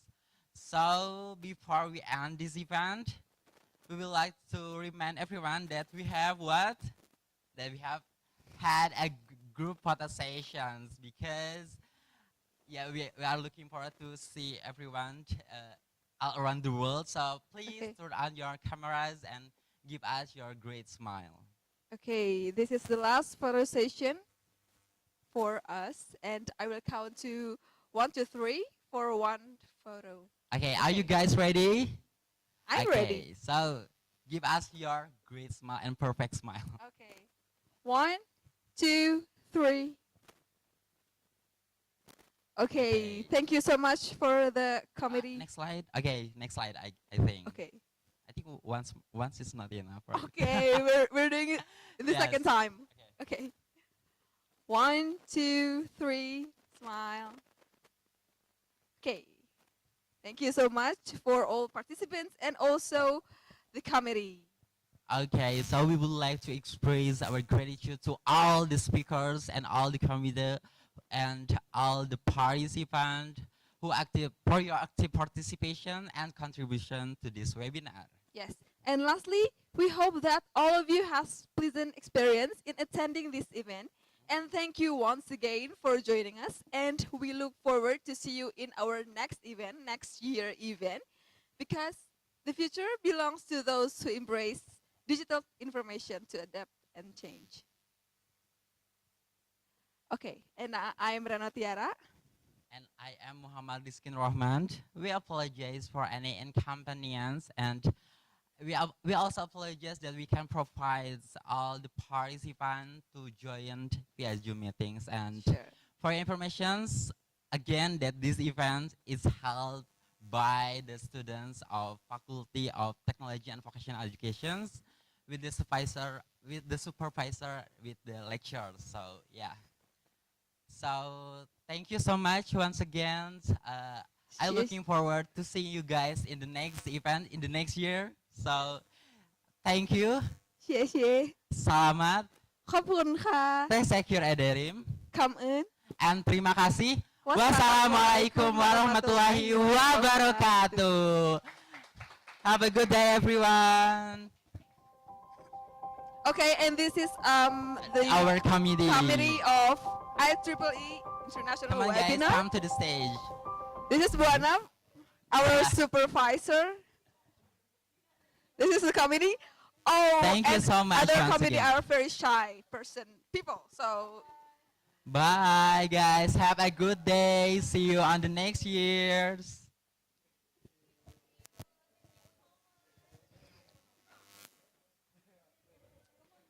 Come on, guys.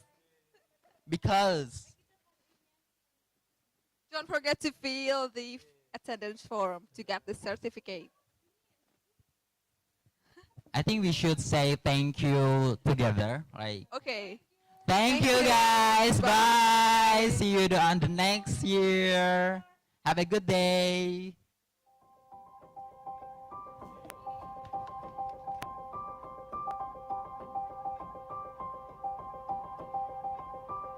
Many people think majoring in engineering is difficult, boring, and has no artistic value.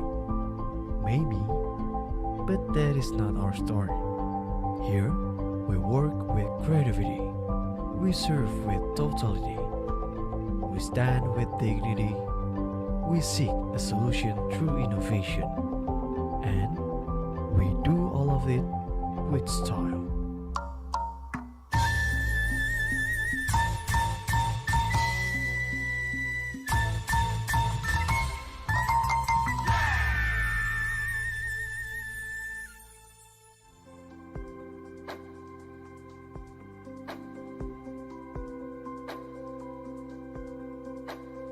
Welcome to FPTK Universitas Pendidikan Indonesia.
Jojo, sa Jojo, Yumana mami sa papara sa muna muna muna keke, sa muna muna muna keke. Inanggo mikimye piasa sore. Welcome to the Faculty of Technology and Vocational Education, Universitas Pendidikan Indonesia, the Center of Excellence for Technical Education and Vocational Teachers in Indonesia. EPTK 1, EPTK Jaya.